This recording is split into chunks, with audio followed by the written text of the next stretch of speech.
Whoa, whoa, whoa, whoa, whoa, whoa.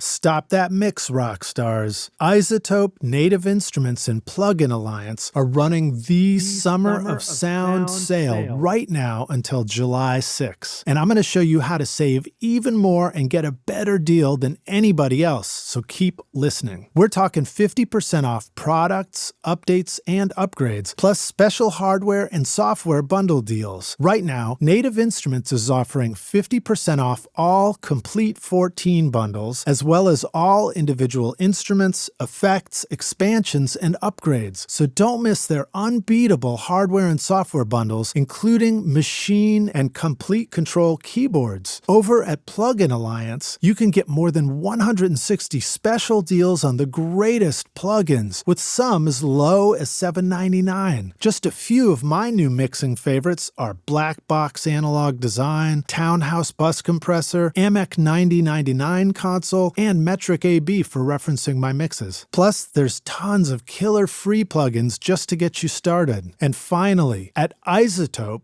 you can get classic tools like RX, Ozone, and Neutron for 50% off. Plus, here's a secret for you. Use the code ROCK10 when you check out for an additional 10% off. So that gets you a lower price than anybody else. Plus, they're giving away their incredible Audio Lens plugin right now to help you dial in the perfect mix EQ curve. Just go to iZotope.com/rockstars and get ready to rock this summer.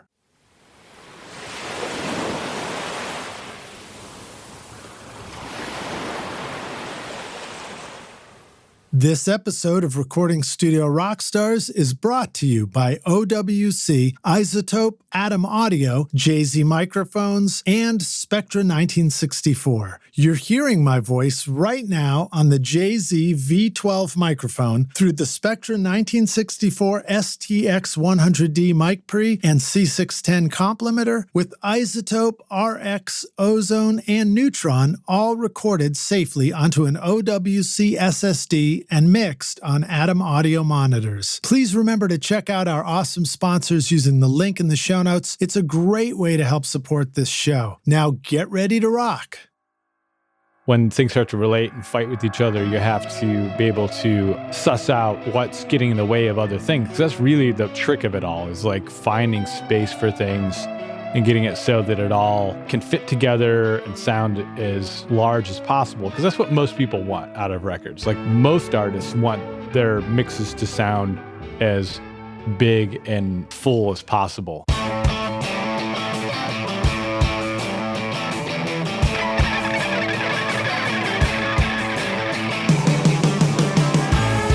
Welcome to Recording Studio Rockstars. I'm Lid Shaw, and this is the podcast created to help you become a rock star of the recording studio. My recording studio is proudly powered by OWC, and I love how it's improved and sped up my workflow. OWC can connect all your audio work drives, trackballs, mix controllers, MIDI keyboards, audio interfaces, displays, or cameras so that you can work fast and focus on making your best record ever. Go check out the Mini Stack STX, Thunder Bay 4, or Gemini Thunderbolt 3 dock at macsales.com/rockstars to find the perfect solution for your studio from OWC. Psst. Hey Rockstars, over here. I've got a secret to tell you about how I get a consistent sound mixing over 1,000 hours of recording studio Rockstars. My secret is using iZotope, RX, Ozone, and Neutron on every single episode. Right now, you're hearing RX breath control, D-click, D-clip, DS, D-plosive, voice denoise, Ozone multiband compression, Neutron EQ, and limiting, all from iZotope. Go to iZotope.com/rockstars and use the secret code ROCK10 and get 10% off any plugin purchase from iZotope. You can tell your friends, but, be cool about it.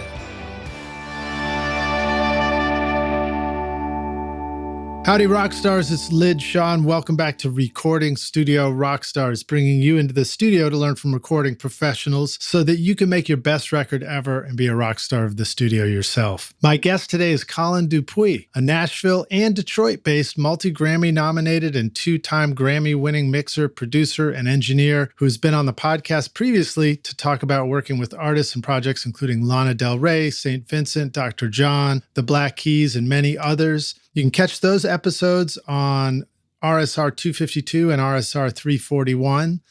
Currently, Collin is busy working as a freelance mixing engineer, recording and mixing songs and albums for artists including Angel Olsen, Yves Tumor, Boy and Bear, Cherry Glazer, Lawrence Rothman, and many others out of his studio in Detroit. Psyched to have Collin back on the podcast again today. We're going to dive into his philosophy on mixing and start really talking about techniques that he likes to use.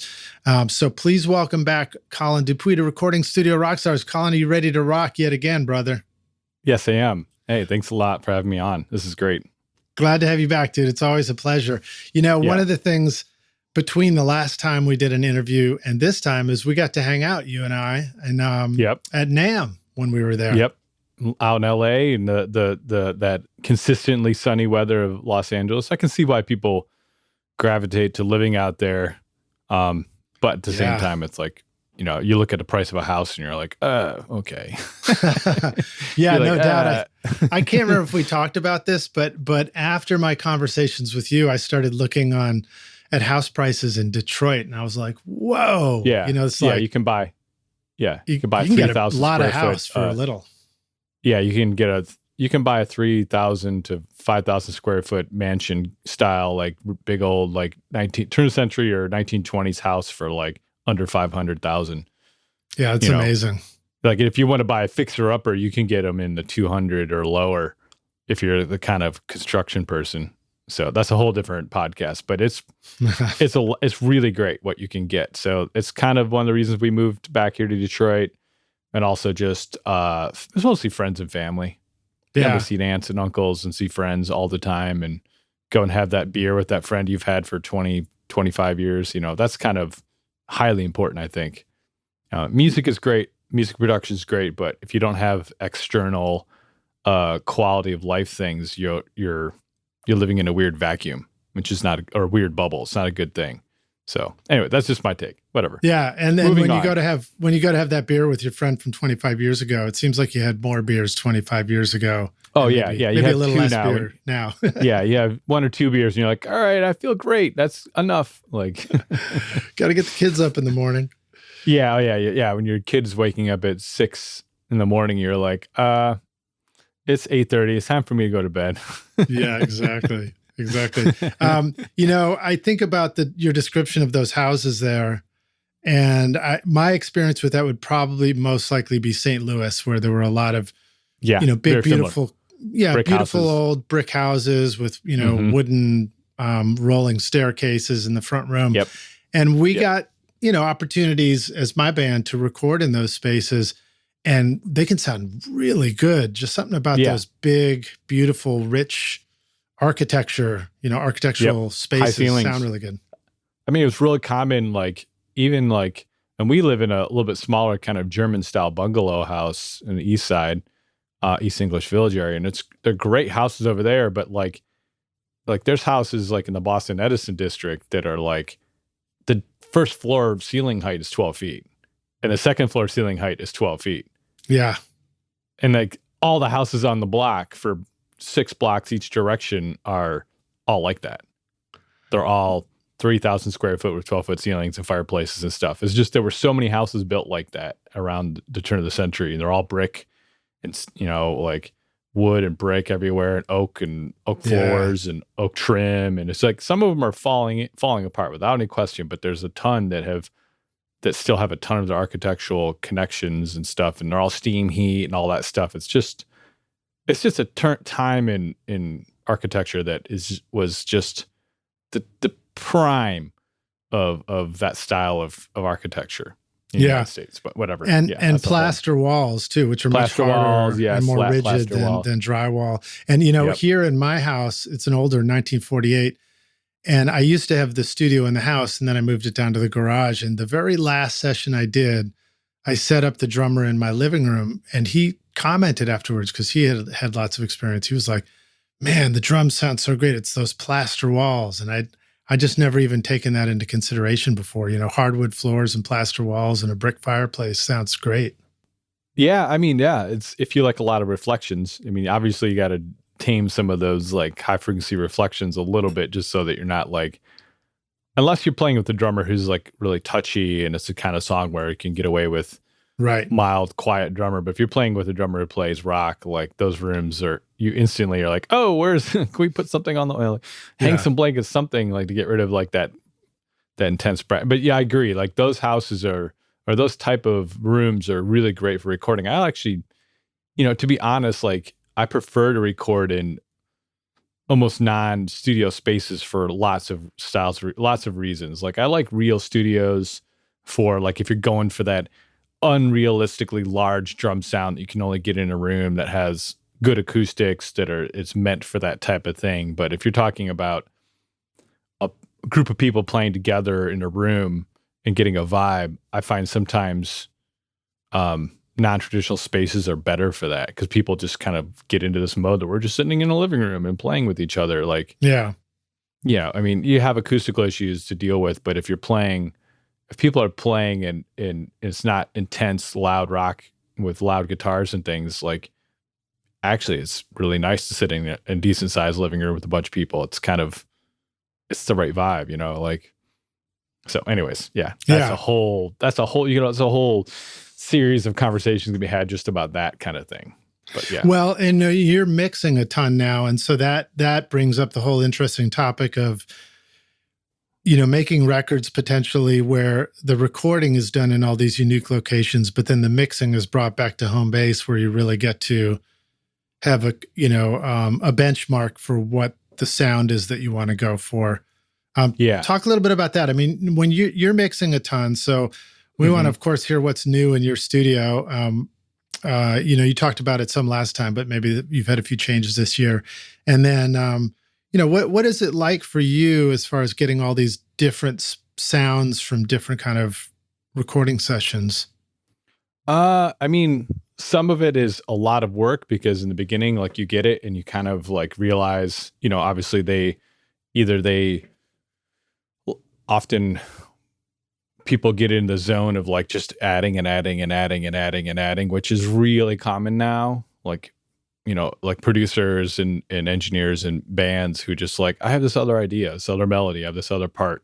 And so a lot of the times it's just kind of muting a bunch of things and getting to the core spine of it. You're like going, okay, what are the three elements that are grooving with each other, right? There's got to be three kind of constant static elements that are kind of holding a rhythm together, whatever they are. Like just, it doesn't, it's usually bass and drums and some kind of rhythm guitar, but it could be a keyboard or a piano. And I often just, to clear space for my brain to just get a sense of where the foundation is and the backbone is, I just mute everything, including the lead vocal. I just find the rhythm section and find how those things are feeling. Because it takes me back to like how when I'm tracking a record, that's kind of what you're doing, right? When you're tracking a record, you're starting from the backbone. You're listening to the drums. You're listening to how the rhythm things are working off each other. I mean, that's at least what I was doing when I do a lot more tracking, is I was paying attention to how the energy of those things are working. And if that stuff isn't really gelling, then right away you have to go, okay, I'm doing something not right with the mics. Or it's not the right source. So obviously in mixing, you don't get to pick the source, right? Right. But you can kind of narrow it down to like less is more kind of thing. Like, they send 24 mics on the drums, real common now, like lots of options. So I just pull all the faders down on all of that stuff and I start pushing up like just core elements and see what it even just sounds, how's it even reacting with itself within like the overhead kick and snare, how are those playing off of each other before I get into the other stuff and just start pushing stuff up and going, what's fighting, what's getting rid of, what's phase canceling the low end. Like when you bring up a pair of mics, like, is this what happened to the kick drum? What's happening to the snare drum?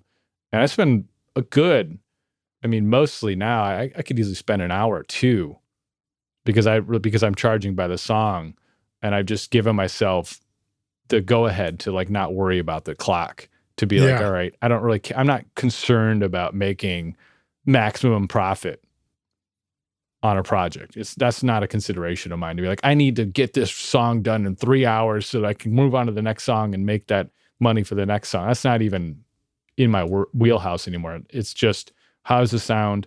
If it takes me 2 hours to work on the drums and get it so that there's something going on, that the drum set itself is a picture that has a good space around it and is grooving in the intention of what's being played and how the drummer's playing. That means if I have to really get in there and like do really weird things, sometimes I have to because people aren't putting the time in or don't have the time to do it, but usually it's just not having the perspective, I think, is like engineers aren't. More so, I think now engineers are spending less perspective of really paying attention to those relationships of phase. So often I'm using like the IBP phase tool I'll put it on like 6 different things on the drum set, and I'll play with those relationships until I find like, oh, maybe it's the overhead all pass filter phase relationship to the snare drum, right? Using the IBP tool, because that's what it is. It's an all pass filter that you're just adjusting the degree of phase shift you're putting on it. Are you using the plug-in version of that, or are you using the actual UAD, physical? The UAD. Yeah, I'm all in the box. So it's UAD plug-in. Put that on. If I find that I'm having a problem, if it doesn't get into, like, if within 20 minutes, I'm not, like, the low end source is changing every time I turn up a new set of mics, the low end is shifting, but those new mics actually have a cool sound to them, right? Like, say you've listened to just those room mics and they're like, oh, that's a cool sound. But when I bring them in, the snare drum gets thin and weird, or the kick drum loses its punch. And like, so I start going, okay, how can I relate these things? So I do that. That's a lot of the beginning of a sound, is playing with, before EQing or anything, just getting those things to feel like when they're together, it gets louder and bigger sounding. It isn't getting smaller and thinner or wonky sounding. Yeah. Like, that's kind of, just spending the time and knowing that that's what you have to do, and not really give up on like, oh, I'm bored. Like, you have to just kind of do it, get into that state. Have you found some other tools that are, if you don't have the IBB tool, can you use some of the other ones like the waves, I've used phase align, and I've tried those things, but I don't like the idea of shifting like the time. Mm-hmm. Like, I just don't like the idea of shifting. I mean, if I need to shift, I guess I've used the other, what's the other one that's Sound Radix. Sound Radix. I've used the Sound Radix, and it does work really good in some cases. You put it on, and it's a really quick way of getting maybe the kick and overhead to just work together better, right? Yeah. But I kind of, my technical engineering brain starts to get a little freaked out when I start looking at like, oh, it's shifting all of these mics like 10 milliseconds. It's like, oh, it's lining them up. So now the spatial distance information that our brains hear, like that, the distance of the overhead to the snare, which creates a spatial relationship, is now being changed, right? Because you're now aligning the transients. That's what it seems like it's doing, right? Like if you you move something 10 milliseconds back in time, you're now playing us, like nudging the waveforms back. And there's guys who do that really successfully move all the things in line and get this sound. But like, I start to get a little weirded out by that, just because like maybe there is supposed to be a spatial thing going on. And maybe if I just play with the phase relationship, right, that spatial thing will still be intact, but I'm just shifting the polarity position of that signal to get the low end to line up, but I'm not shifting the distance the mics are from each other. So like the room. So IBP is a little bit more like you're shifting around different frequencies from each other or something. It's technically what it is, all pass filter. So what it does is it allows all the signal to go through this filter, and you can do this in the analog domain, and it allows you to shift the polarity position from 0 to 180 degrees. Right. So it's not shifting. So phase and polarity are different things. Whenever people press a polarity button on a plugin, it's just polarity flipping the waveform. It's not phase shifting the waveform, because phase shifting is a time domain thing. If you're shifting phase, you're moving in time to get the phase proper. So all pass filter that's doing a polarity shift from 0 to 180, and you can choose it to focus on the low end or the total total frequency band, which is what it typically defaults to. So it is, and plus it has this little 0 to 4 millisecond delay feature in it, which is really a fine tuning, like allows you to delay the signal up to 4 milliseconds, which is 4 feet, allows you to move something 4 feet out from its place in time.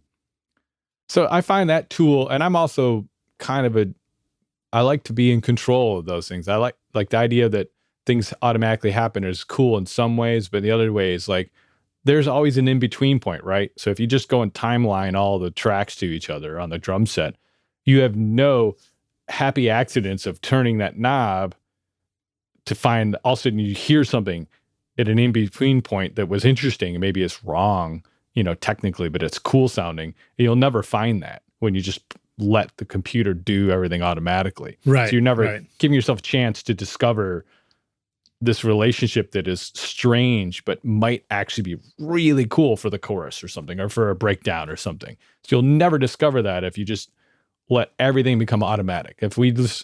If engineers start just being like, we pop on presets and the AI reads it and does everything for you, timelines everything for you, there's never going to be a happy accident ever again. You're never going to find that weird moment where when you were making an adjustment that something strange happened that was actually really wide and cool sounding. You'll never find that.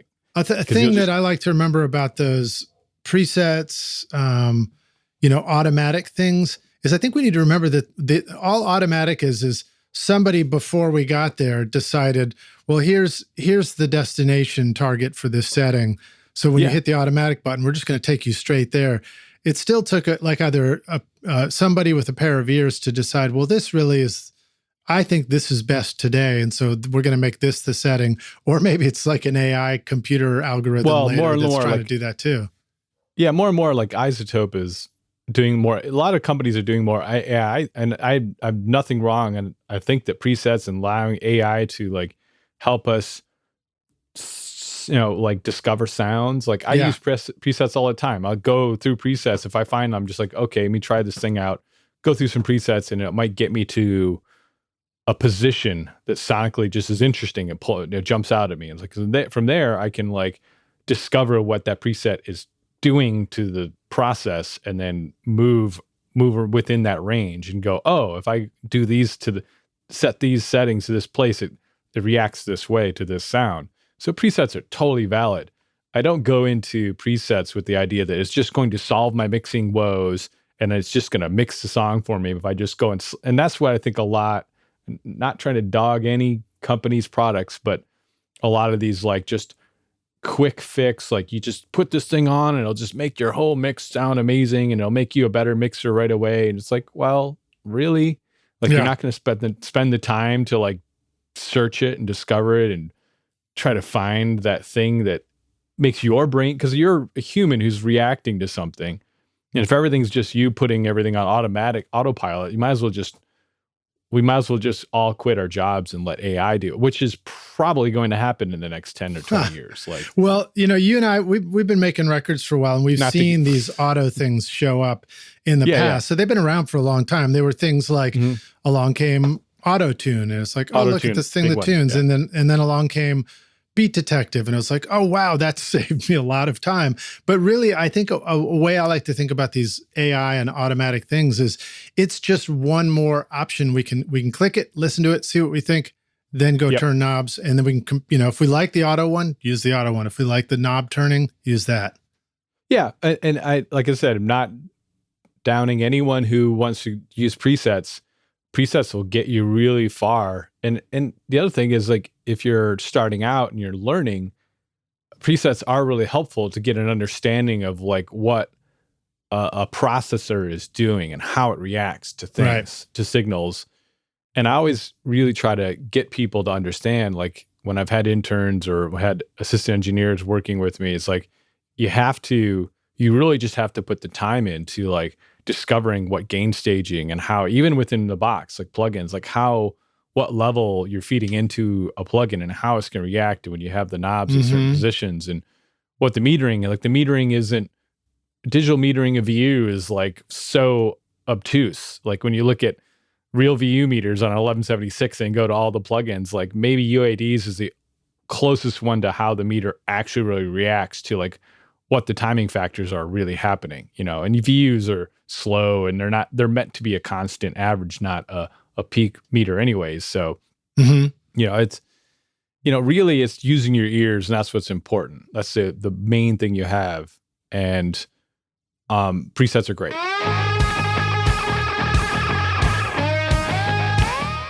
Atom Audio can provide all your monitor needs. Whether you are setting up a first-time home studio for recording music or podcasts, or a world-class full-size studio for professional mixing and mastering in stereo or immersive sound. Featuring the XART tweeter and custom DSP onboard processing, the new A-series monitors will perfectly adapt to your studio. Get the Atom Audio monitors and subwoofers that are right for you with an extended 5-year warranty at atomaudio.com.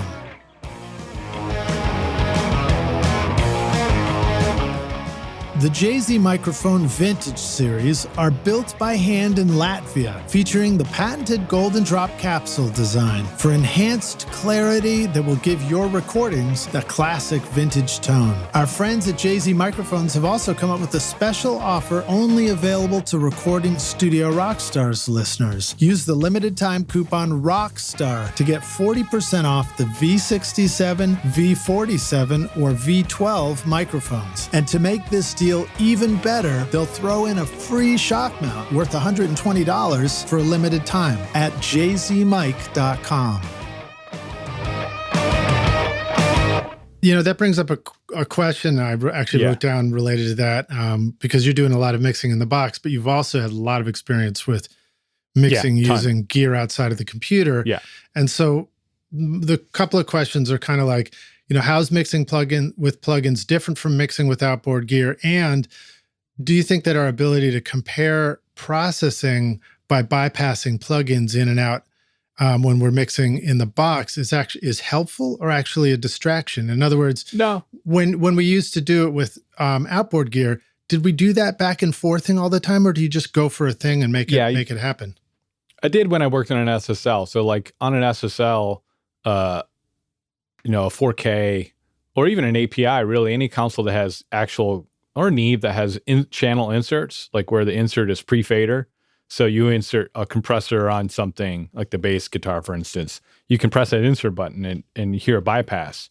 And what you learn to do so that you can use the insert button to compare the process versus the non-process is you gain match. So you get really quick and really good at adjusting how a processor is in line on a signal pre-fader, and when it's bypassed, the level doesn't drop or it doesn't go up when it's engaged. And I really implore people to do that. It's like you put a processor on, a lot of plugins come where it's like it's geeking it and it's already 6 dB louder, and so it makes you feel like, oh, that's so much better sounding. Well, is it? Lower the level. Get your ear around the idea that if you've bypassed that plugin, the level doesn't change, but just the tone of it changes in the processor you're doing. You can start to get a sense of like, am I compressing too much? And that's really how you can hear. Like the best way to learn to hear compression really well is to start to use compression in a way that it's not level changing anything. It's just changing. It's controlling it. And so when you're going back and forth between it there and not there, that you're not being tricked by just it's louder and so it feels better and sounds better, because we all we're human beings. Louder, it always sounds better to us. Like it's just the way the psychology of listening works, is like if it's louder, it's obviously better. So every time someone keeps putting a brick wall limiter on the song and another brick wall limiter after that on the mix bus and another brick wall limiter, it's like keeps getting louder and louder. It sounds better, but is it truly actually better? So you can't tell until you have level match scenarios. So because later when you listen, you'll turn it to a level that feels right, and that's when it sound better. Exactly. But when you're initially putting a plugin on a track, I do this with all the plugins I kind of use on a regular basis. I create a preset, the default preset in Pro Tools, which is the user preset, that it comes engaged on, but the level is level matched. Yeah. So for Instead of example, using- the CLA LA2A plugin Yeah. that I have, that Yeah. one's classic. It's just like you put it on and it just makes it louder, which is a nice trick for making people think the plugin's worth buying. That's fine. But then, you know, create a user default setting where it's actually level matched with you use a 1K tone or something to go through it?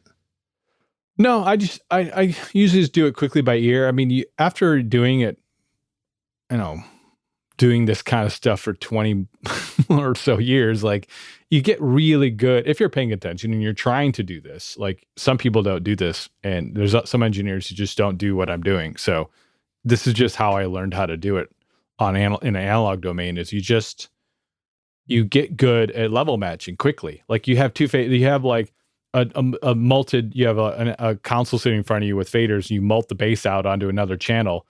And if you're a good engineer, you should be able to quickly like take the two different faders. They're at two different levels. You should be able to move them together and then hit the cut buttons or mute buttons and be able to move back and forth between the two and go, yep, those both sound like the same level. Yeah. So you should be able to hear, like level matching is something you should be able to do, and it's something you should work on. It's an ear training technique. I think everyone who's mixing should get a sense of. And the other reason why level matching is important is so that the next thing in line that you put in on a plugin on a track is getting the same level the plugin before it has it. So you're maintaining a gain stage that isn't getting louder and louder and louder. So if you have, say, you have to put 7 plugins on something to get a tone out of something or whatever, the last one in the chain isn't getting a plus 24 dB FS clipping level, which I find this is a problem with a lot of producers and engineers now. I get sessions from people where like their gain staging is so they're not paying attention and there's like clipping everywhere. Mm-hmm. Like on tracks going into buses, from buses going into the master fader because they're not paying attention. They're working fast and whatnot.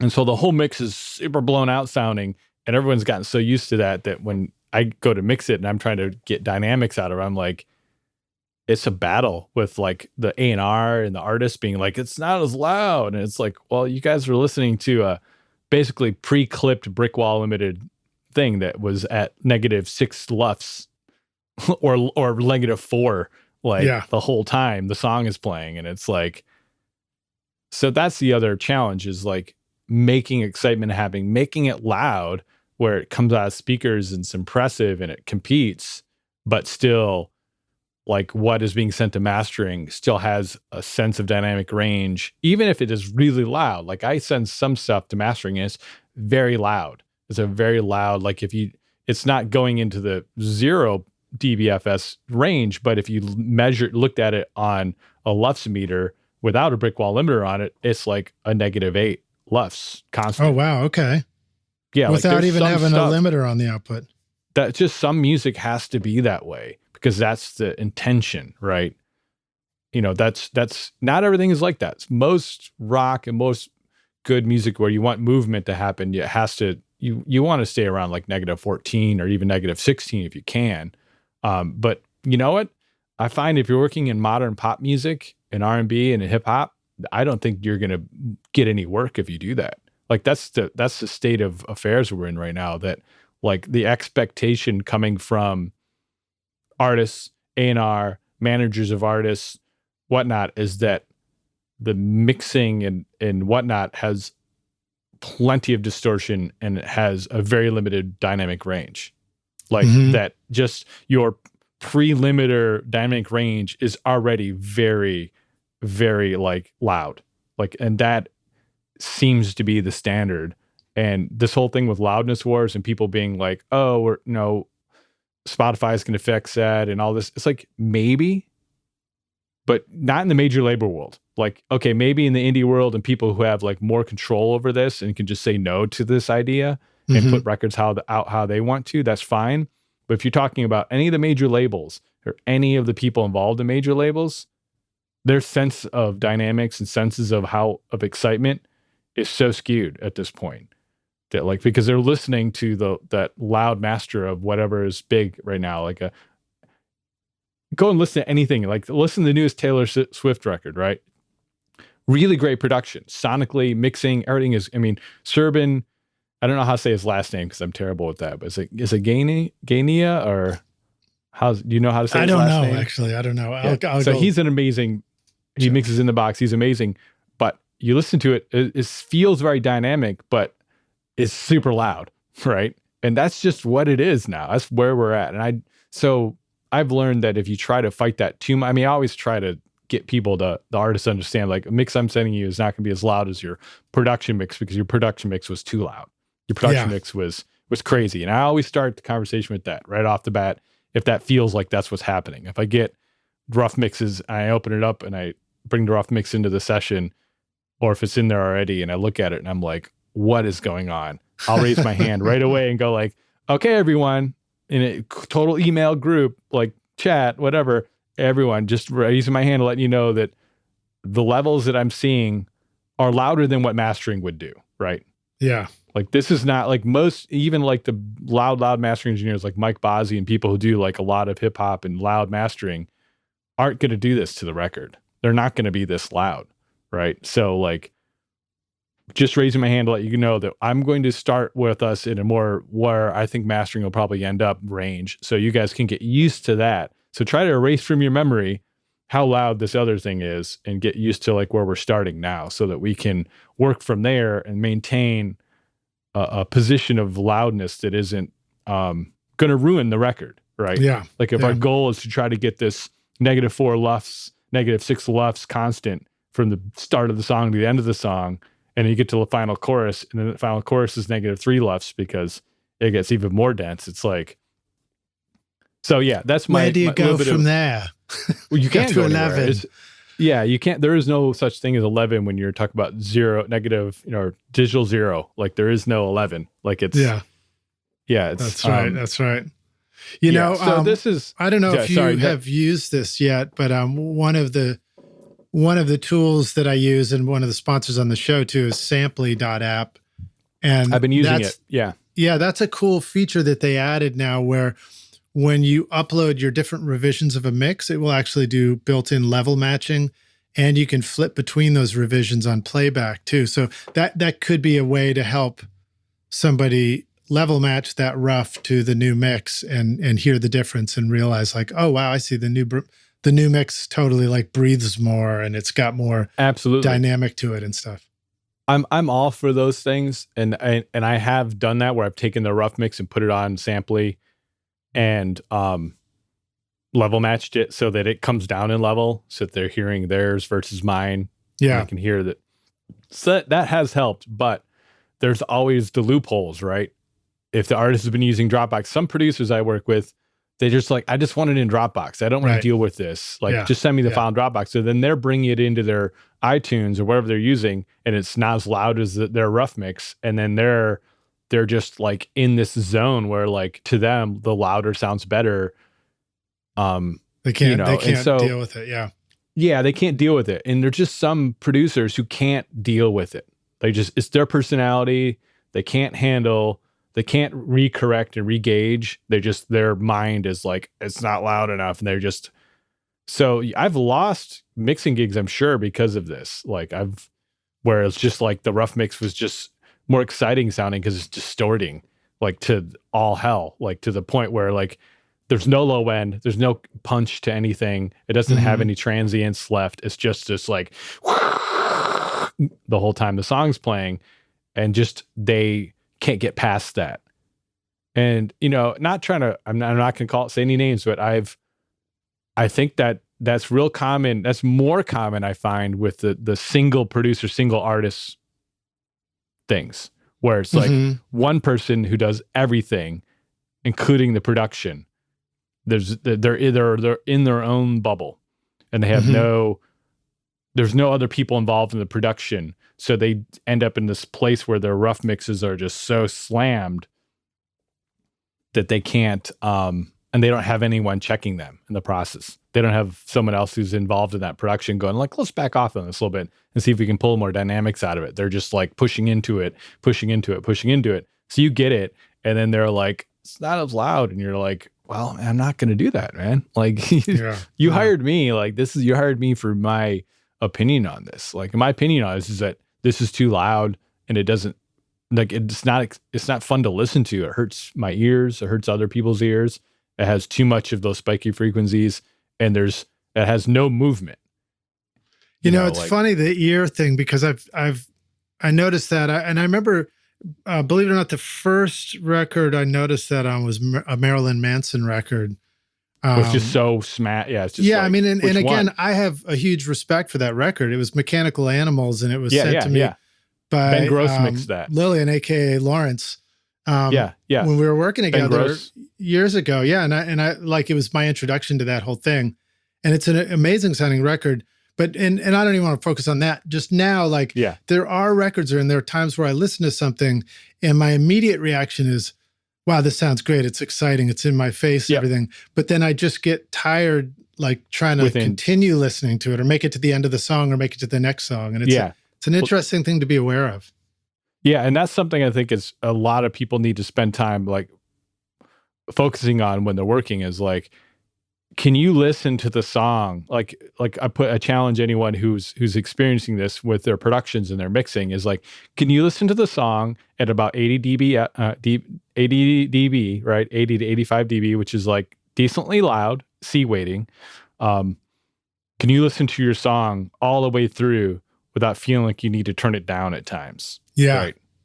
Like if you're at around 80, 85 and you can't make it through the whole song because it feels like something's pressing on your brain, like a pressure is around your head, then maybe you might be compressing too much. You might be limiting too many things. There might be too many elements that have a brick wall limiter on them, right? The other kind of catch-all that you'll notice if you want to get better at mixing is like, use brick wall limiters and limiters on individual tracks just to control transients that are really spiky. Don't use them to change the sound. Right. I mean, obviously there might be something that needs to have like this really flattened out sound. Cool. Go for it. But be really wary of just slapping brick wall limiters like Waves L2 on a bunch of tracks, right? To get it to that track to just sit in one spot statically. Like if you're trying to get everything to be static in one place, do other things like automation, like, things are supposed to breathe and move up and down. Like, and here, I don't want to get into this, don't do this, don't do that, because there is some situations where you really do have to push things. And I've done that, like on the Yves Tumor record, it needed to be in a place that was really pushed. And I pushed it even further than what was handed to me. And so there is context here, obviously, like if you're making an acoustic album, with a lot of acoustic instruments, like you should have more dynamic range in what you're doing. It shouldn't be brick wall limited everywhere. Like you shouldn't feel like the song is like putting pressure on your brain when you put headphones on and listen to it. You know what I mean? It shouldn't feel like that. It should feel like there's movement and that it's going up and down in volume and there's enough movement to stuff. But that's something you have to train yourself to listen for, is like some people just like that and they like that pressure.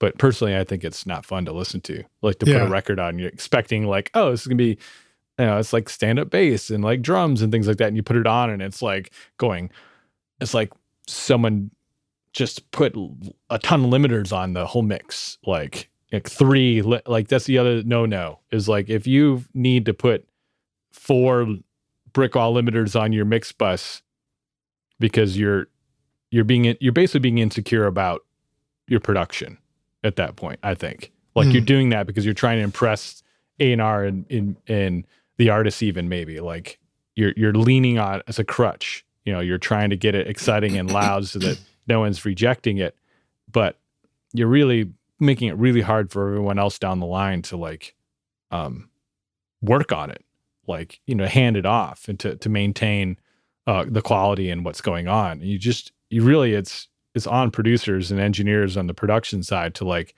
just get the artists into the zone of accepting that's the level and where just putting your foot down and going like, or not, don't worry about it being as loud as Jay-Z's current record or what, or the most current releases by some artists. Like just you have to remind artists like we're not at that point. Just listen to it. Pick your benchmark and work from that. Yeah, find a loudness that's good. I mean, for loud pop, loud R&B, like -8 to -7 is acceptable as very loud, in my opinion, if you can keep your mix at that point. Like, that's usually when I get there, loud. I'm like, oh, I blew up my mix. I need to start turning things down. Yeah. For lots of music, like for rock music, doesn't sound good like that. Like, I personally think that like there's too many rock records that they're trying to do what can be gotten away with on R&B, right? Because like there's less elements in pop and R&B now. When you go and listen to like Taylor Swift's record that just came out, or anything that is, Kendrick Lamar, or whatever, if you listen to those records, you can count on one hand how many elements are playing at one time, right?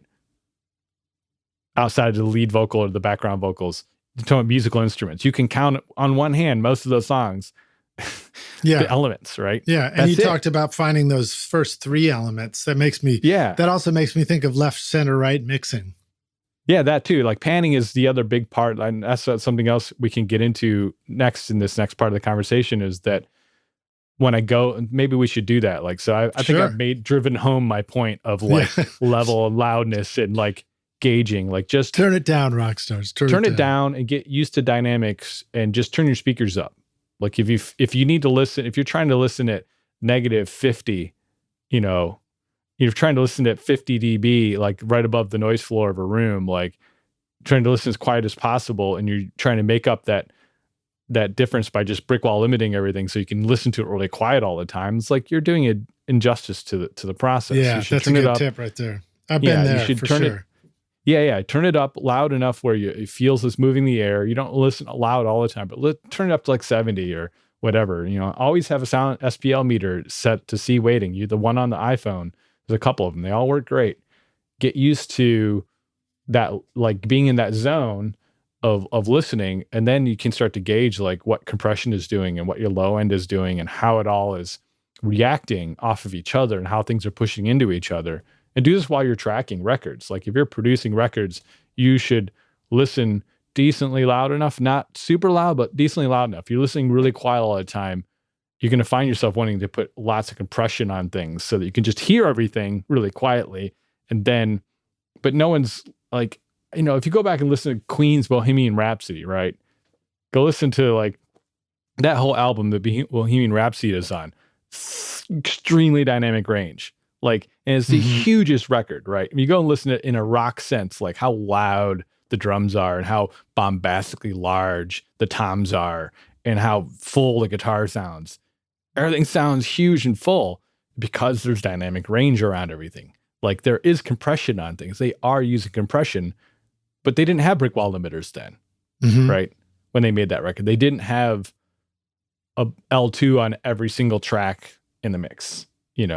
That's kind of the no-no that I see when I get songs from people where it just has brick wall limiters on a ton of things. And I'm like, whoa, come on guys. Like really? Or I get stems from people where like they've done that and I have to go back and go, okay, can you send me stuff before you put any processing on it also so that I can like gauge what's going on? And maybe sometimes I just need to use the raw thing and try to assimilate what they're doing.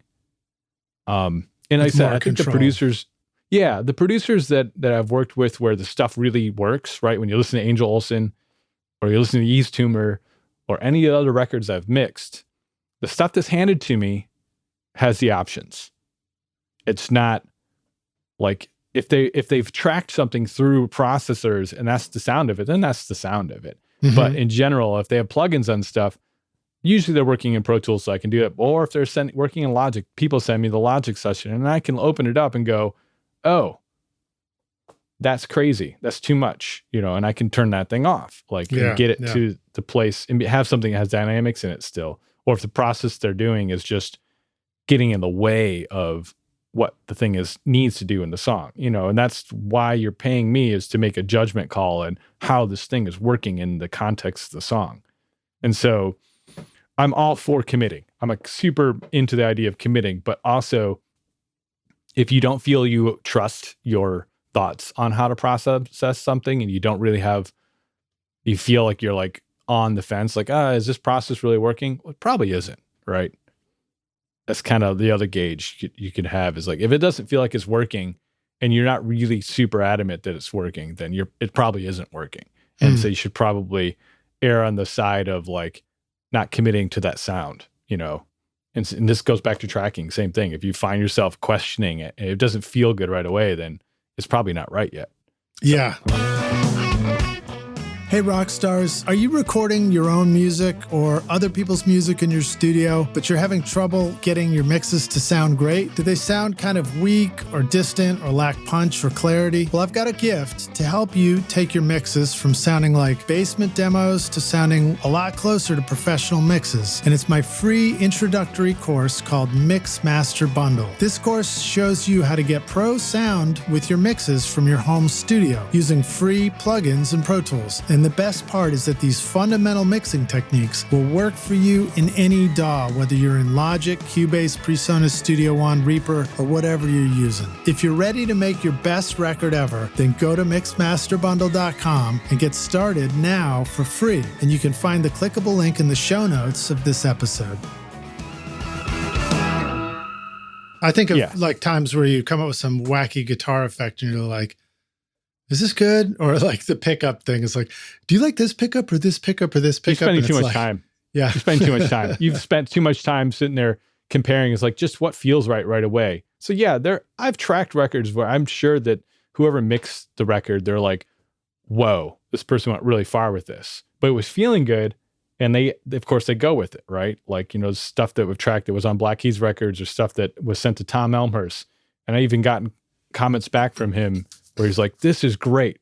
Thank you so much for sending 5 drum tracks with a sound built into it versus like, oh, here's 24 tracks. I got to figure out, have my assistant go through and figure out what actually sounds good. You know, like, yeah. So I'm all for committing, but like if you're new to it and you have a bunch of plugins, if you have 7 plugins on a vocal because you're trying to get it to fit in the mix and it still doesn't feel good to you, turn them all off. See what it sounds like.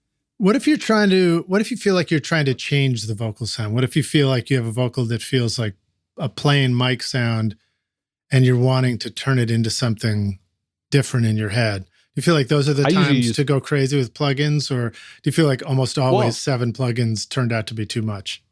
No, I often with lead vocals could have like 4 to 7 processors, but they're all doing mild amounts of stuff, right? Mm-hmm. Like, you know, like if I find it has the sibilance is just out of hand at certain frequencies, I might have a fixed static de-esser for this stat. Like often lately it's more of that actual one that Plugin Alliance, the 902, the DBX 902. Yeah. It's really good. I was like, when I got that, it demoed it and I was like, oh, you assholes. Like, this is great. Like, this is like great. Yeah. It's like, I was like, I have the hardware units and I've always loved them.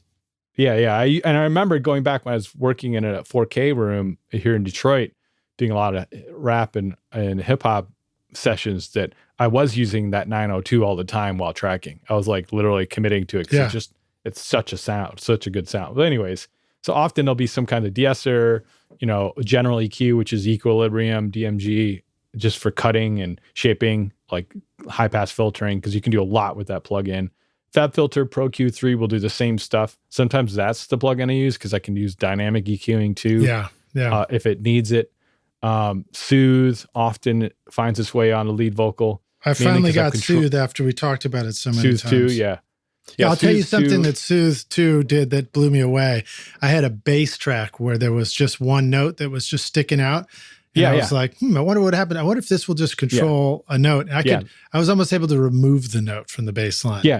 Yeah, I do that all the time on bass. Like I have, without any question, Soothe 2 gets used on anything. I often use it on anything that seems like there's a resonant acoustic problem, right?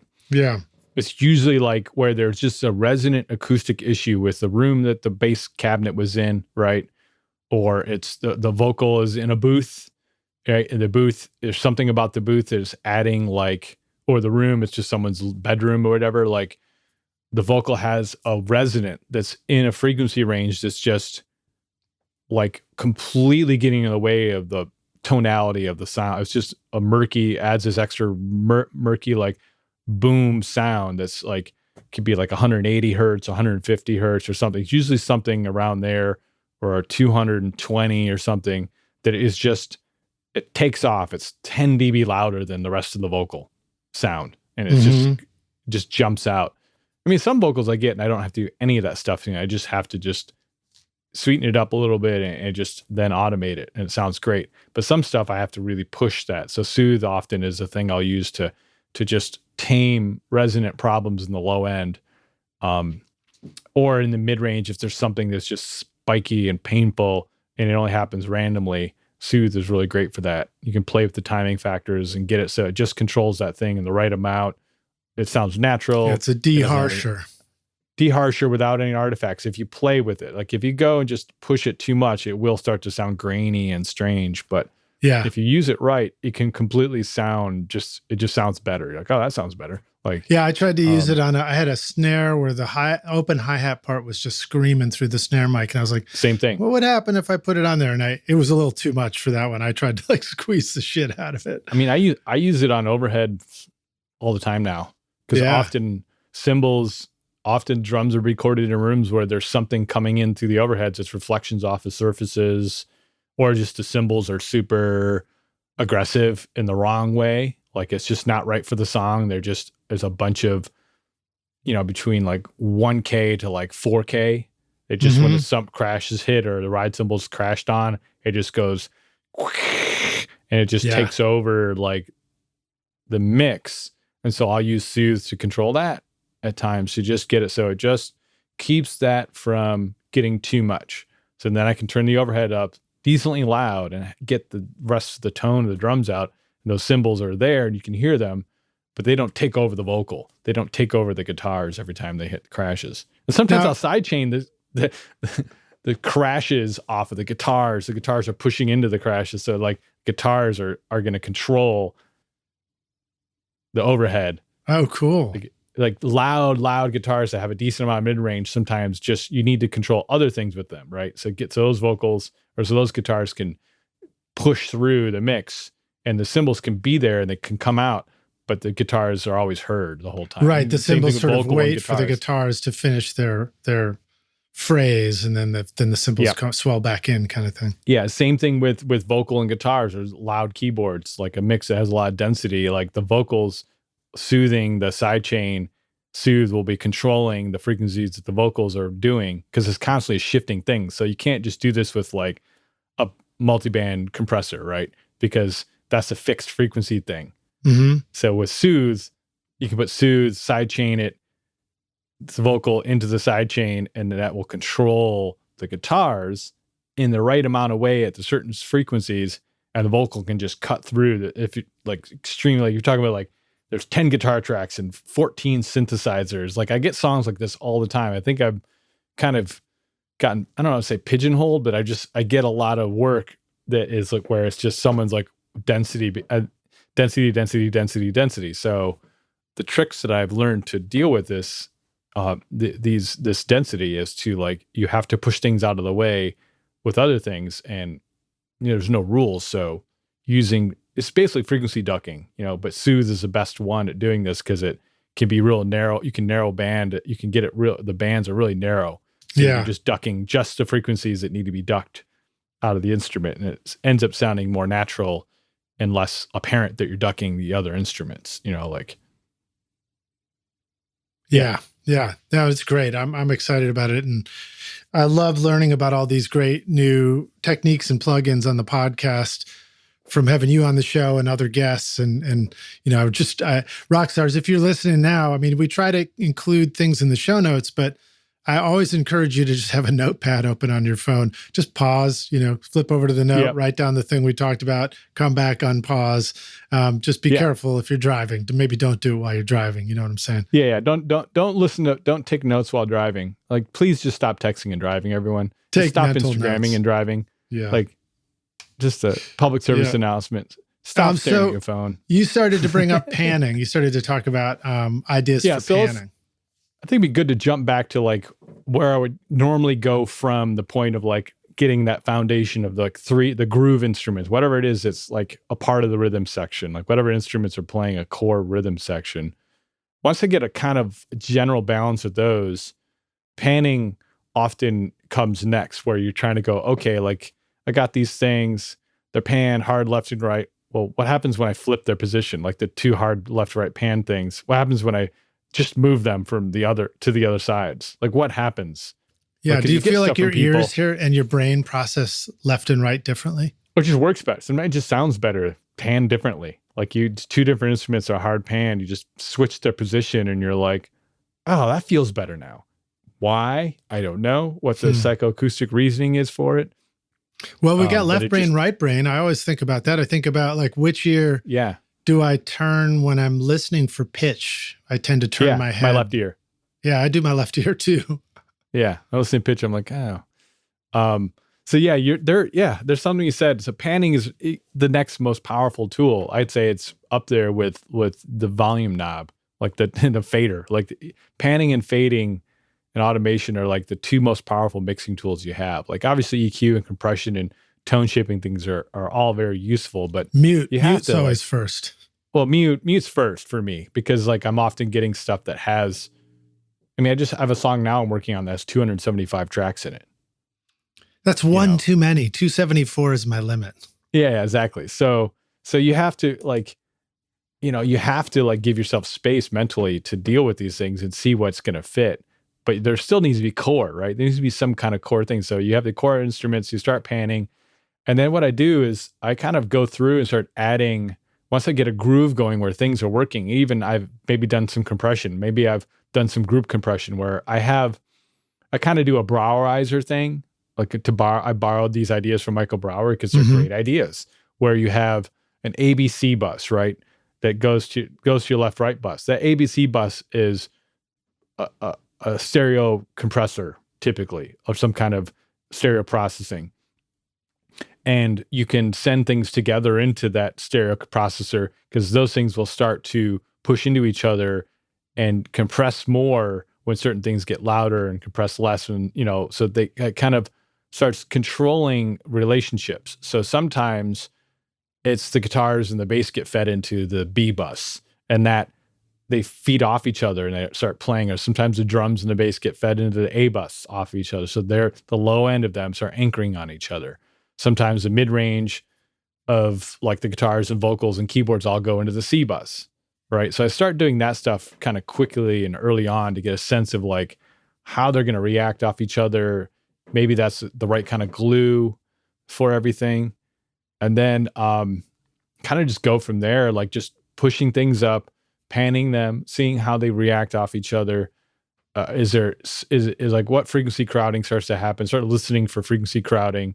Maybe I'll pull faders back down when I start to feel like there's too much, some area of frequency is too much, and start trying to figure out where that's coming from, like muting some instruments and bring them back in and seeing like, okay, now that I have these things that seem to be fighting each other in this frequency range, those things go into a custom group because I'm using a D command, so I can do a custom fader group really quickly and pick those mid-range frequencies that are fighting each other and group them into a group of faders that I can bring to the front together. So if it's the lead vocal and this keyboard and that guitar or whatever, I can get those into a position where they're all in the faders in front of me and I can hit solo on all of them.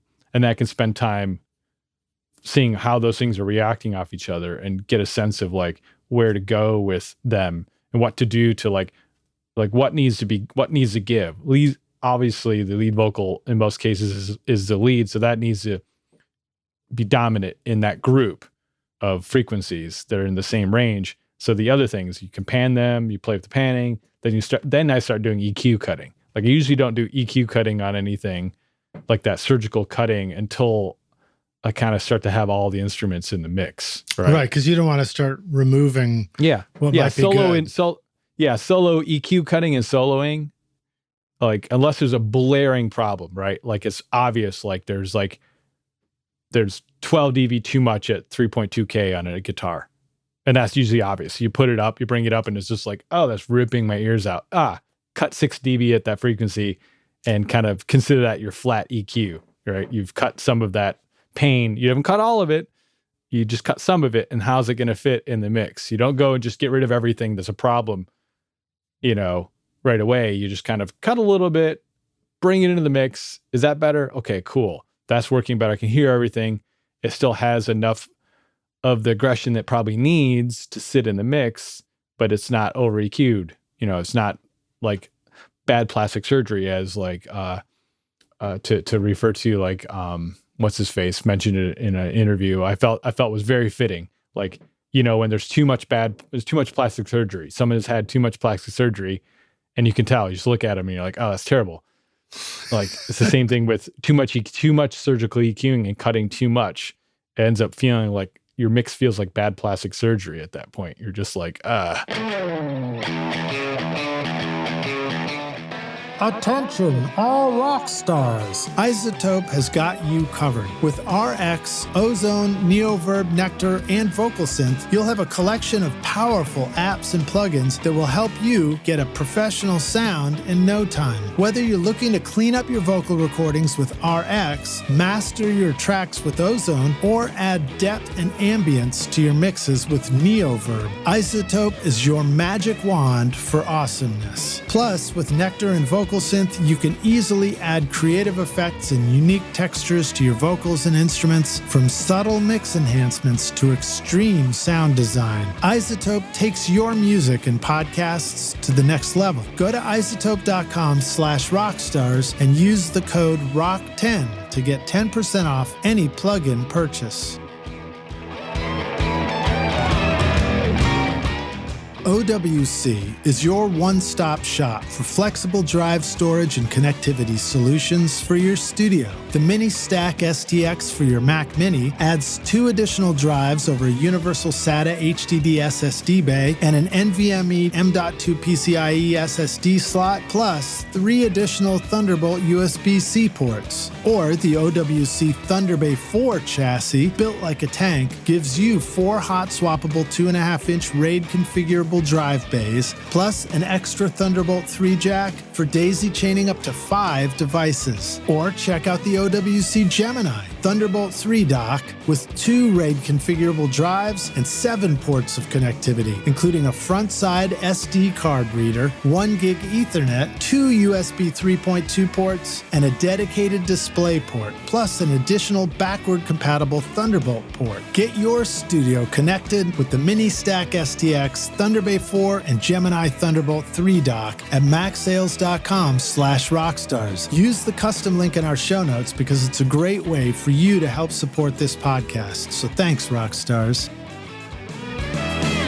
Hey, Rockstars, we're back now for the second half of the show, aka the Jam Session. My guest today is Collin Dupuis, joining us again from Detroit. Collin, are you ready to jam, dude? yeah, I'm totally.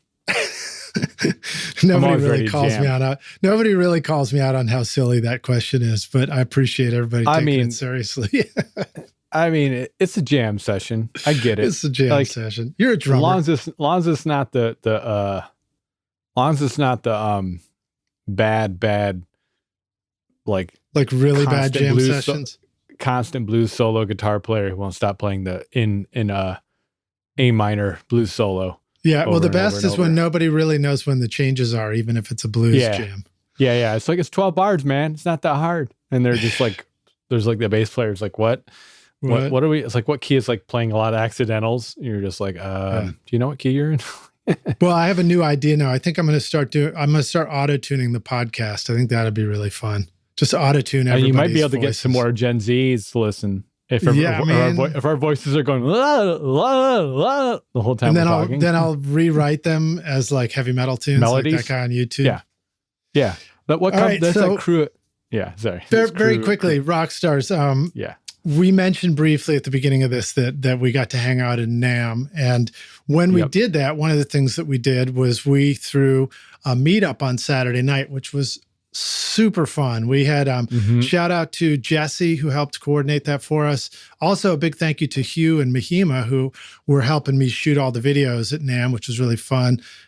Jacob, I just reached out to him recently, and he may be a guest on the show soon. And then we had a couple other guys who came down from, I think it was Washington State.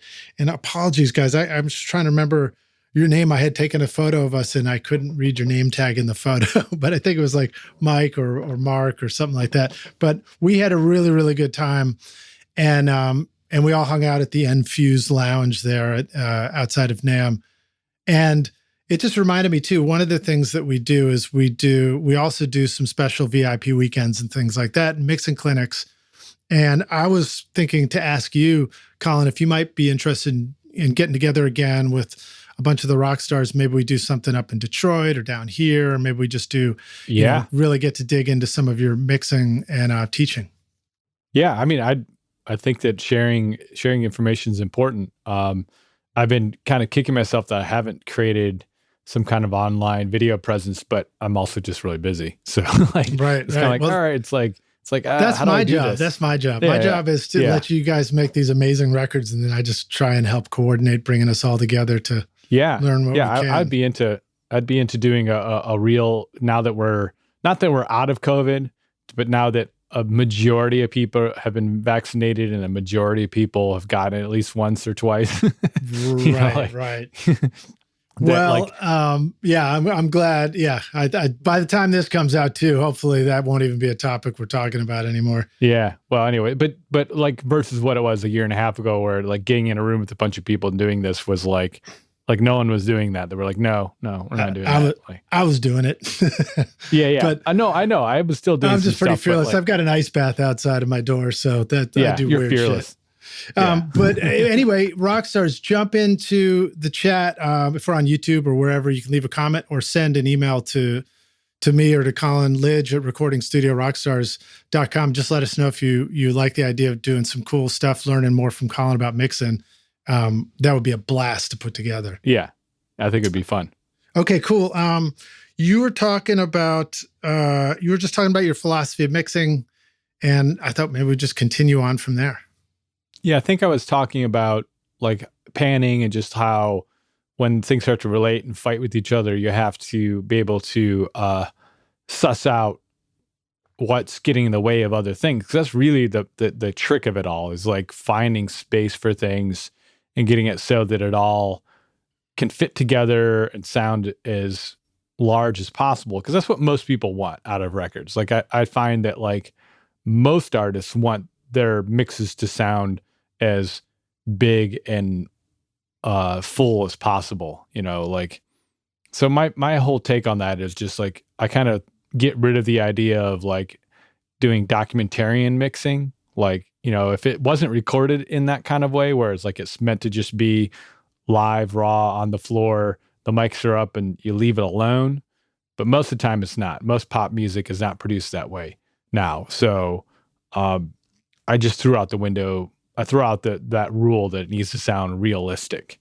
And so with that allows me like a lot more leeway to push something into some place. And so I'm a big fan of spatial trickery, right? Like using phase and really short delays and using room sounds, but are like really short convolution reverbs that aren't really, like, you can't tell it's a room. It's not there to give you, it has very low decay. It might have 0.7 millisecond decay time or something, but it is a convolution of a space. I'm a big fan of using stuff like that to push something a little bit further away or a little bit to the left or the right, but spatially too. It's not just panning it, but it like pushes it in a place where it feels like it's in a small guitar amp in a booth, but it's just a little bit stretched out away from you. So it feels, so like by doing that, it actually often leaves room in the mix for it. Like you actually can have it loud and it's not getting in the way of the vocal, you know, the thing. So we're talking about like the ultra short delay panning, that kind of thing, or just some of that, just short room kind of sounds. Oh, all of it. Like I often have a couple wideners that I use a couple wideners that are like actual MS type widening.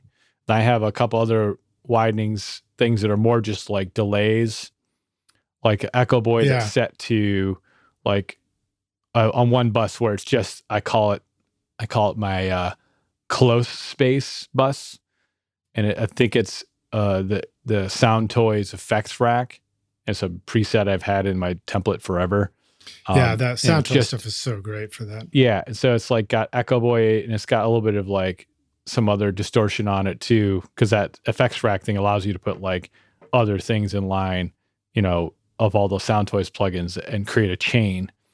So like we'll have a 0.25 or something milliseconds pan to the left and a 4 millisecond pan to the right. And then that's being fed into a decapitator or something, and it's like, it's got saturation and distortion and it's creating textural and tonal things, but those things are delayed just a little bit. So it creates this really strange, and if you use too much of it, it starts to sound really crazy and it's not right. But it often, when it's mixed in just the right amount, it puts that instrument or lead vocal. I sometimes do this on lead vocal with it, that it just, or a bunch of things get fed into it together, and they're all sitting in this kind of really close, kind of claustrophobic feel. It adds this extra, like, it kind of brings things up front, but also kind of further away. It's hard to explain. It makes something jump out of the mix, but it also pushes it in kind of a stereo space. But you can't tell. So this would be on a parallel send and return, not on the track, not on the guitar track directly necessarily.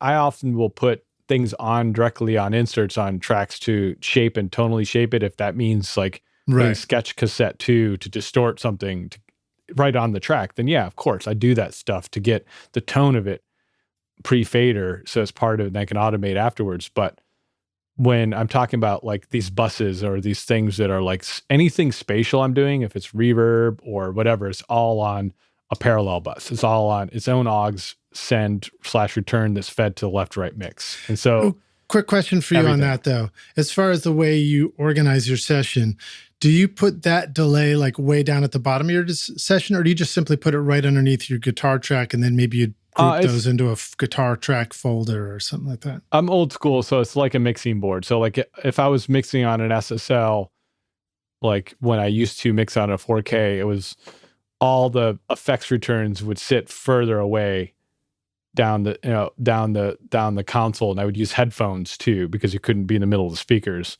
And that's kind of one of the reasons why I like mixing the box, because I don't never leave the center of my speakers, and I can always hear whatever I'm doing, and my control surface allows me to jump to those groups of faders and play with their balance, or just scroll with my mouse and do it with the mouse. But but I used to like slide down to that into the console. So all of my effects returns, like all the things that are spatial, reverbs, parallel saturation, parallel processing. So I also have quite a few parallel processing buses that are strictly just saturation, where they're just some that are more extreme and some that are more subtle. And I will send things together into those saturation things to see if I can get them to feed off each other in a way that creates a glue without having to try to do it on the mix bus, right? Without having to do it where like I'm putting saturation on the whole mix just to get that glue, when I'm going to do that anyways. Most likely I'm still going to do some of that, but it can be more subtle on the mix bus, so I'm not backing myself into a corner with trying to do something extreme, because often I'm doing something really extreme. Like if you were to solo that parallel saturation bus, you'd be like, that's completely gone. It's like gone, like it's just completely folding in on itself. But when blended in, it adds this thing to the sound of those instruments being fed into it. So I think I have 4 or 5 parallel saturation buses that are anywhere from mild to really extreme. Then I have, I have 3 chambers. And to give a shout out, I have the Hitsville chamber that UAD just put out. I was part of the beta team on that. So I have some presets for all those out there who want to check it out. I have a couple of presets I created for that too, which is also really great. That's one of the best sounding, most interesting chamber plugins that exists. Like, it really is a game changer, I think. When you dig into it and you start playing with it to creating space around things, you're like, this thing is another level. The other one that's really interesting is the Lannis plate one that is done by Soft Tubes. That one's really great too. So that, and the chamber, that the UAD chamber that was the other UAD chamber they did that was recently, that was Capital Chambers. That one's amazing. So those, typically the Capital Chamber and that Hitsville chamber now, I have 3 chambers. I have 3 or 4 plate sends, all set to different timings. And the reason I do all this is, if you looked at my session, you'd be like, that's a lot of stuff. It's so that I can really quickly assign a bus send to a track quickly without having to go through a list of plugins and make a decision by having to look at a bunch of names. I can just start sending stuff to sounds, and it's like, oh, that didn't work. Okay, next one. Oh, that one works. That one sounds, that's the right. So I can keep in this flow of getting sounds coming out of speakers without stopping playing, without having to click mouse and look at a screen at all. I can just, even if I'm using my mouse and screen, I can just go to, like, I know that I'm going to go to the BX20 first. I want the spring. I know this is the BX20. When you try it, I can just go and assign that to that track and just boom, start listening right away. And I'm not going up, plug in, blah, blah, blah, blah, blah, blah, another change, and to find the plugin and assign it and create the bus, and like to create a new bus and put plugins on it and then assign stuff to that bus and whatnot. I've completely been taken out of the groove. So I work in like an analog console way where I have more options now. Like you wouldn't have unlimited bus send abilities on an SSL. You have like 8, right? And do you have those sends? Are they already enabled, or do you have them bypass or disabled, and you just enable them if you want to try it out? All the plugins are active, so all my time. So there's no shift in the delay compensation. So the session and the template is fixed on a delay compensation from the start. So I don't have, because delay compensation sometimes will just, and Avid, if you're listening, could you fix this? Sometimes delay compensation will just change the sound. Yeah. Like of the song, and you're just like, you fuckers. Like, yeah. Like, you don't want that in the middle of a mix.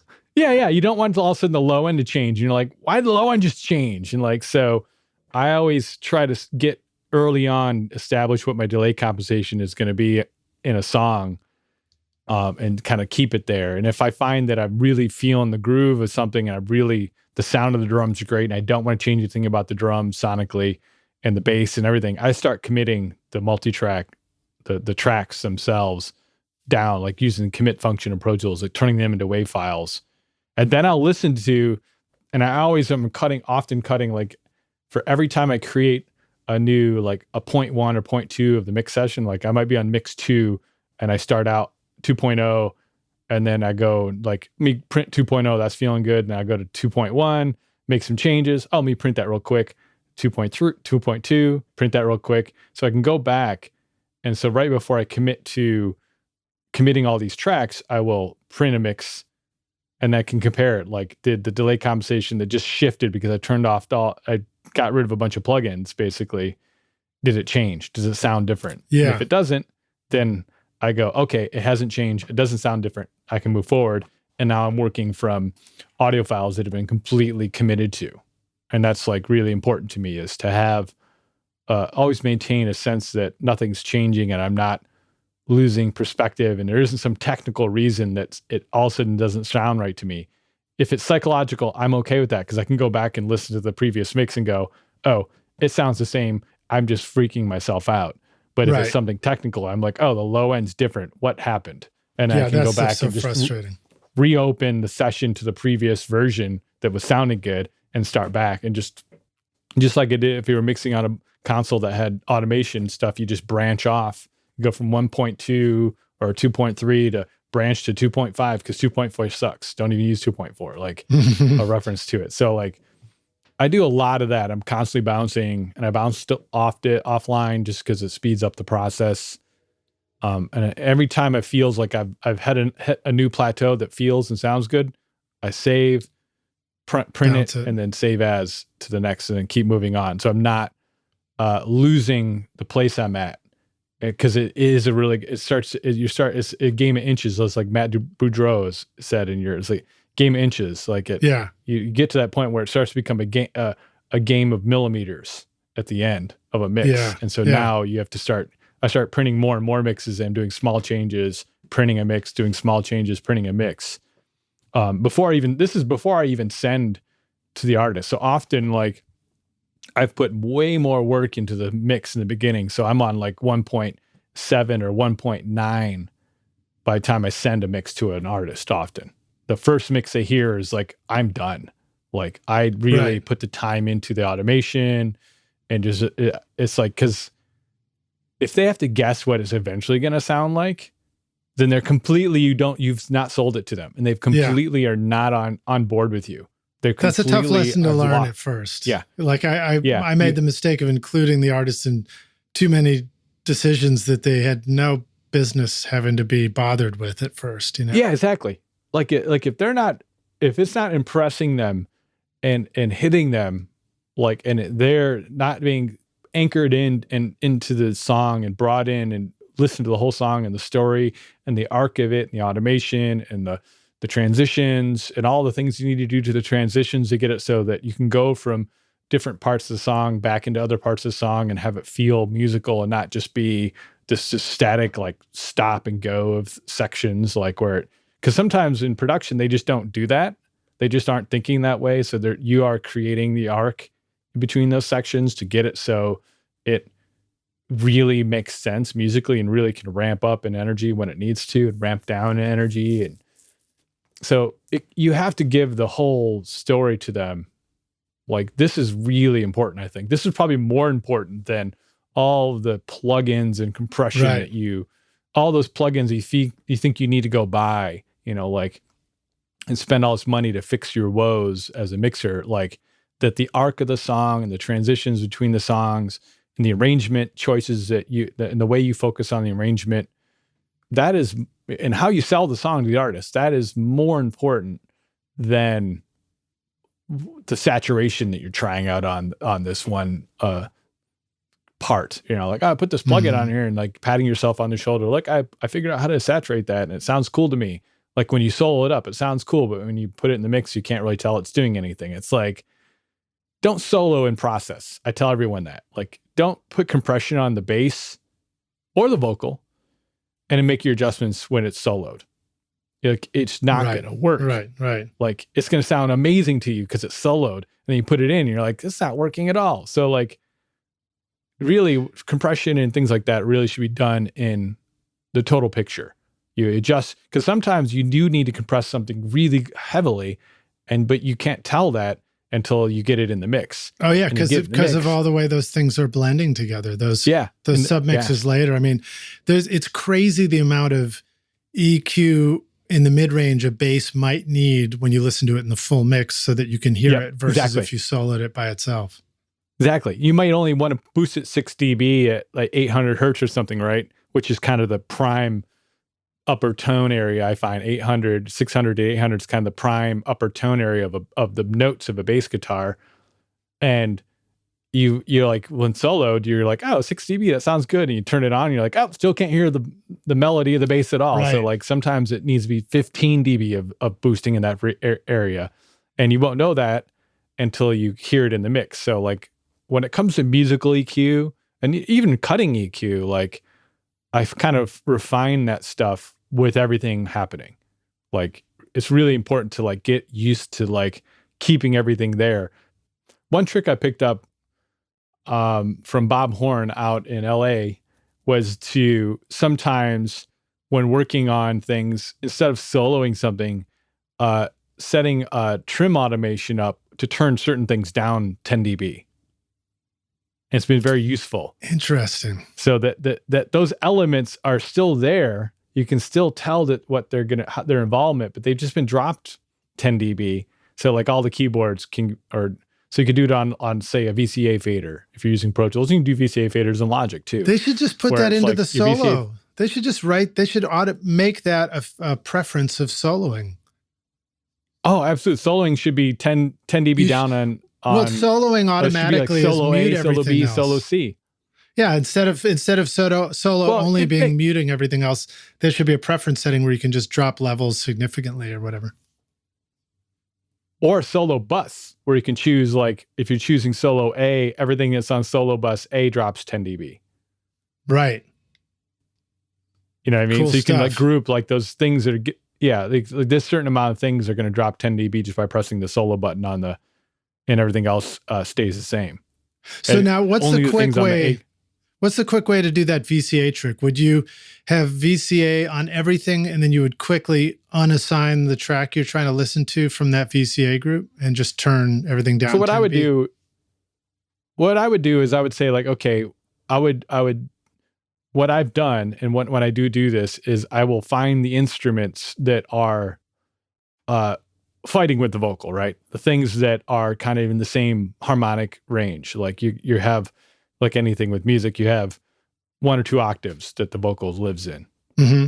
So that 1 or 2 octaves, all the instruments are playing harmonic musical notation. Drums and stuff, not so much because they're more static, but like say all the keyboards and pianos and guitars that are living in the same place that the vocals are living, group those together, just go boom, name it something, whatever you want to name it. I name it the mid instruments, or whatever, and then create a new VCA, assign that VCA to that, and that VCA, you can just turn it down 10 dB, right?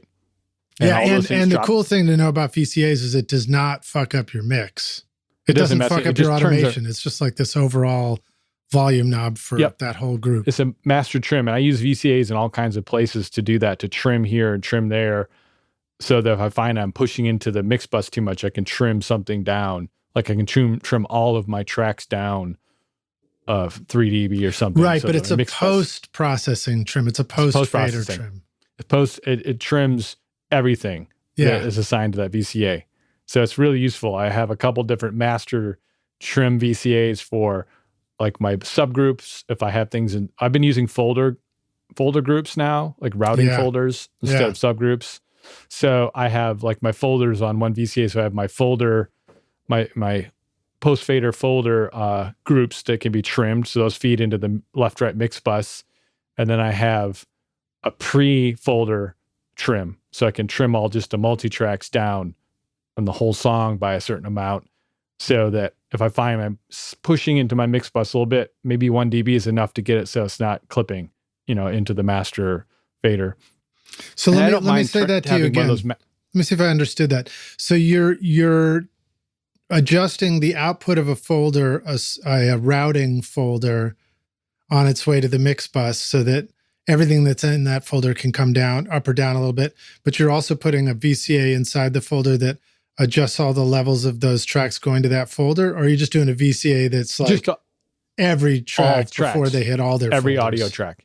Yeah, anything that has audio waveforms on it, that's an instrument source, like a source track, like the initial source of audio, are on my master pre-bus, pre-everything VCA. So I can just, if I need to, I can trim.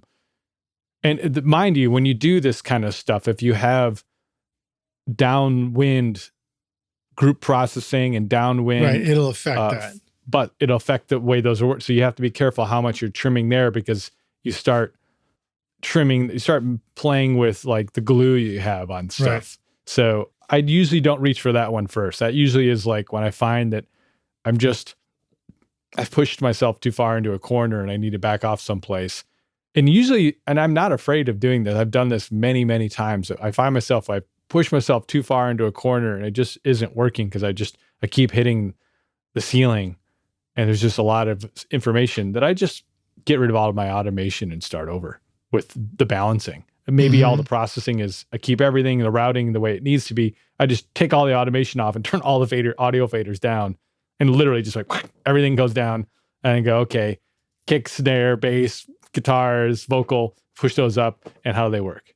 And just start, and then get back to a level placement that's grooving and feels right. Like, it's just, you have to be willing to completely ditch what you're doing if it isn't working. If you find yourself like going in circles trying to fix a problem, you turn it's like whack-a-mole. You fix this one problem, this other problem pops up, because it's just, usually I find this is the problem with stuff that has a lot of tracks. When you have songs that are just super dense and a lot of it lives in the 2-octave mid-band of the vocal, where all the instruments, the arrangement, no one's like, hey, let's put that keyboard an octave below where the vocals are at. We're just going to put it in the same octave the vocals. So like that happens a lot now, where it's just like, oh, I got another idea.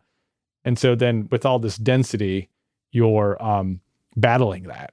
So what is the 2-octave vocal range? I don't know. It's just, so like 500 singing to 1K and then to 2K or something like that? Exactly. Yeah. It's like whoever's singing too. The other thing is like if the vocalist sings higher, then their 2-octave range has been shifted up an octave, right? Some people sing or have a lower pitch, so their octave range. Their 2-octave range that they're typically singing in is in this other area. So the instruments and arrangement, often I find with less experienced artists and producers, everyone's just sitting everything in that area, right? All of the harmonic chordal information of the song sits there instead of saying like, oh, maybe we should push some stuff up here and push some stuff down here and make room and leave room for that center area. They're just like, oh, another keyboard, another Juno 106 pad, another. Hey, I just pulled up an octave chart for us too. Yeah.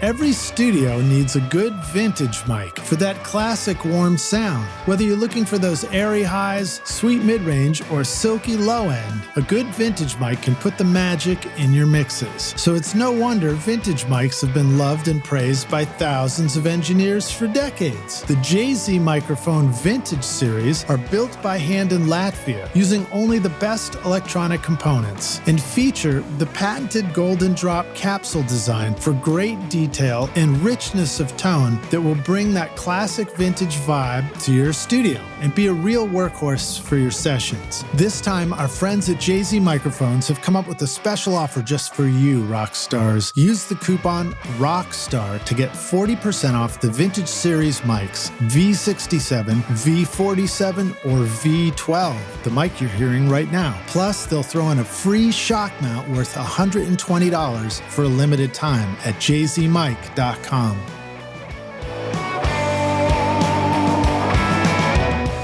Atom Audio introduces the all-new A-Series line of monitors, featuring the XART accelerated ribbon tweeter design, built-in DSP-based room correction, and speaker voicings, allowing you to customize your Atom Audio monitors to fit your control room. The A-Series will rock in any studio. Small studio spaces or immersive multi-speaker configurations are perfect for the A4V or the new A7V, the next generation of the incredibly popular A7X. Mid-sized rooms and narrow spaces will love the low profile of the A44H, expanding on the A7V sound, or the A77H, a true three-way midfield monitor delivering rich, spacious sound. And bigger studios will love the A8H, a three-way speaker and the pinnacle of the A-Series that delivers extremely accurate sound required for critical listening environments. Get the Atom Audio monitors and subwoofers that are right for your studio with an extended 5-year warranty at atomaudio.com.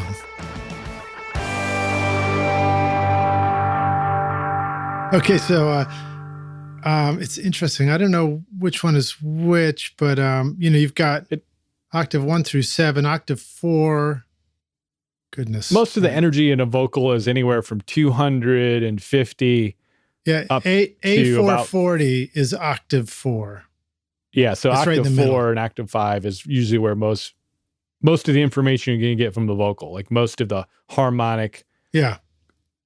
And it's amazing when you think about it like that too, because you're reminded that the vocal, the range in which a lot of the singing happens, it's quite narrow, really, in a lot of ways. Yeah, it's not very, exactly. And that's There's a why lot when of you're room around arranging, it. and take note, producers, that's why when you think about music that you like, you go listen to a record that you like, right? That you didn't produce it, you're not involved in it at all. Something that you just go, man, this is exactly what I love about. And then start analyzing it, break it down and go, what is the arrangement doing? And you'll find that it's a smart arrangement. It's a minimalist arrangement and it's a smart one. Same with the Beatles or anything. I challenge anyone to go and find a song that really sticks in time. It just sticks out over a long period of time. You can go back to. It's always great. Find something where they're crowding the same octave range that the vocals are in. Yeah. Just go and listen to anything.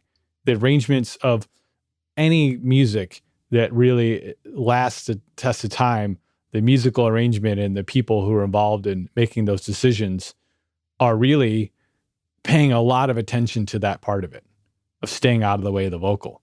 And that's kind of the trick to why you hire these really good session players, like in Nashville, for instance, because those guys come up with that idea. That's the thing. Like that's the trick of being a good, not the trick, but one of the many thought processes to being a good session player is staying out of the way of the vocal, like leading the vocal.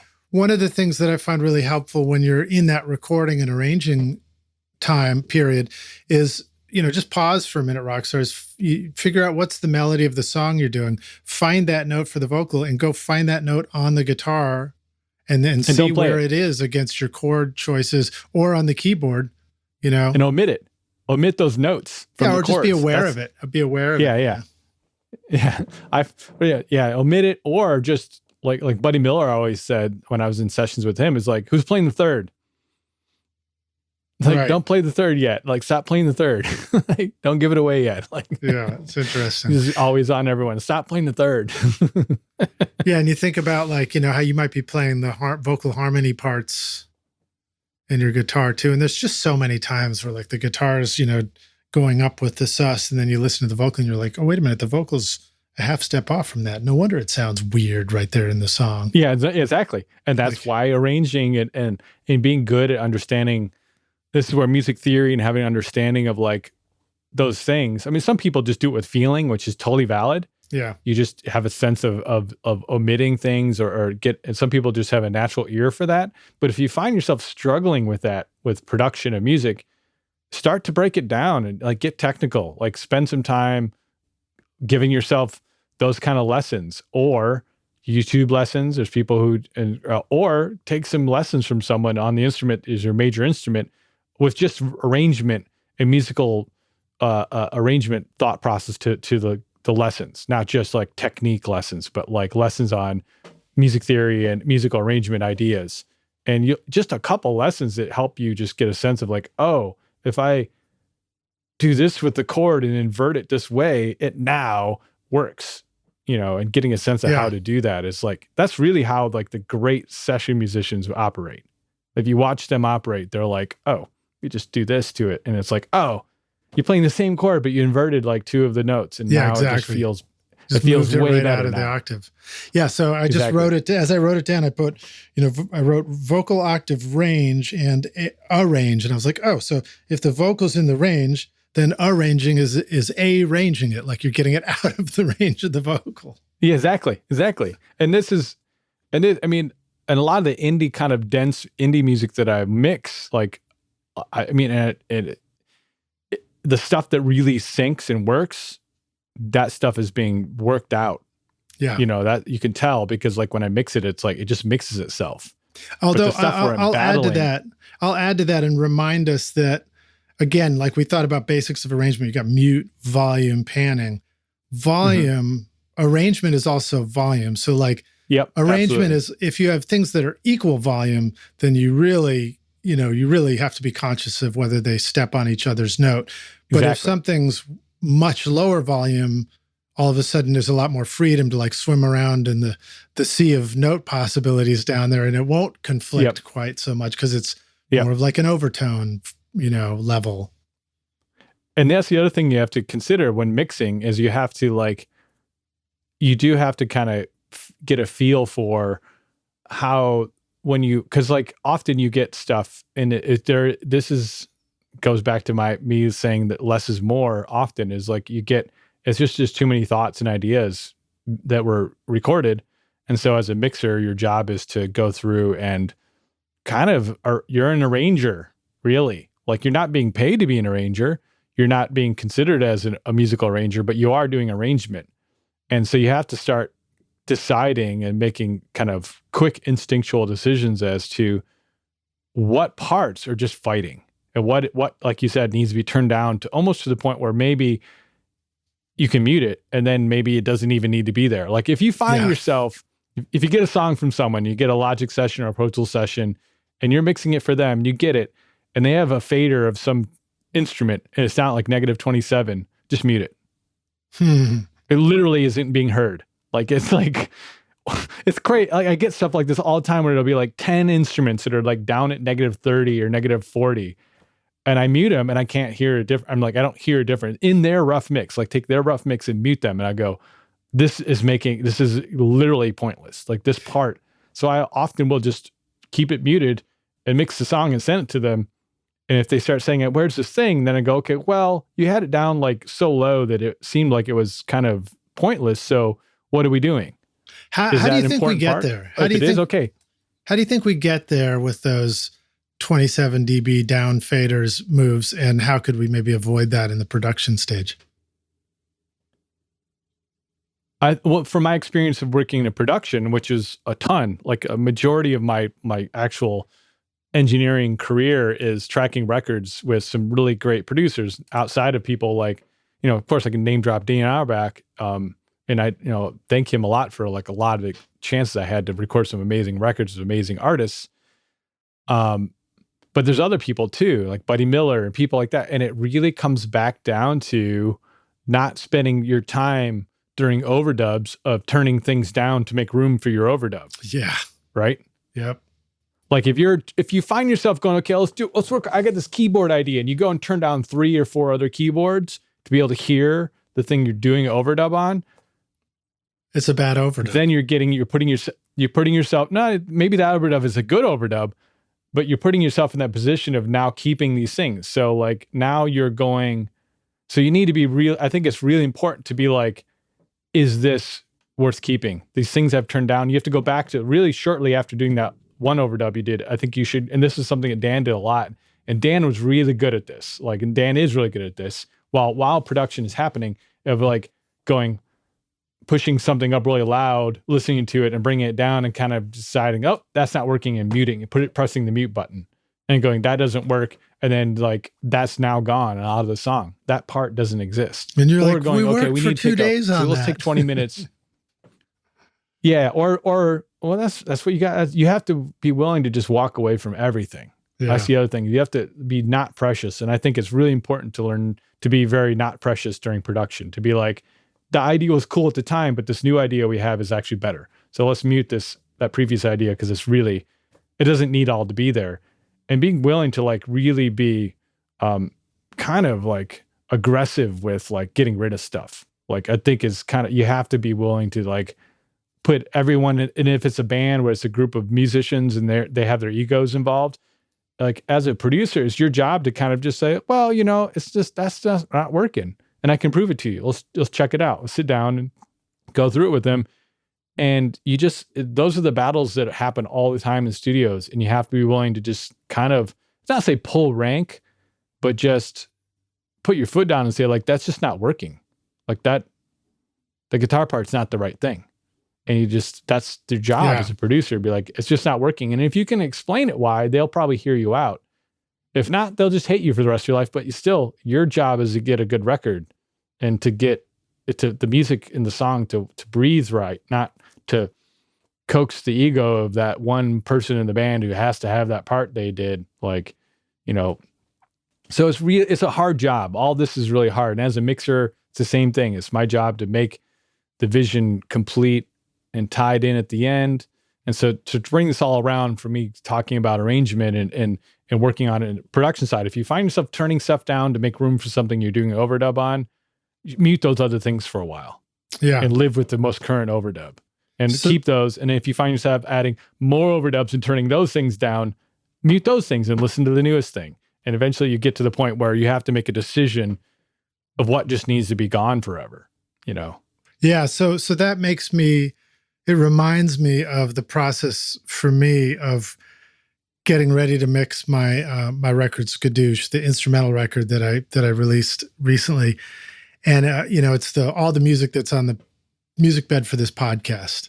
In fact, the podcast, we crossed 2 million downloads. So I was like, oh, now that my record's double platinum, maybe I should put it out officially. So I went ahead and did that.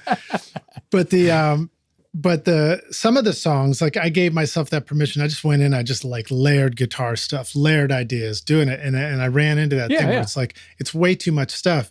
But what I discovered too in that process was I gave my permission. I was like, this is really cool in this section. Well, shit, I'm just going to cut it right out for this whole next section. It'll just only appear here, here, and here in the song.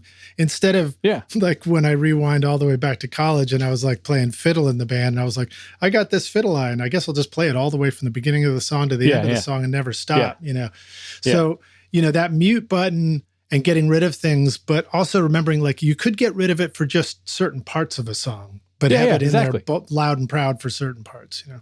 Well, that's what separates like the really good productions that I've worked on from the ones where it's just they've given me everything and then I'm just kind of like sitting there in front of it going like, what do I do with this? Like there's like the light switch, like I love using this metaphor.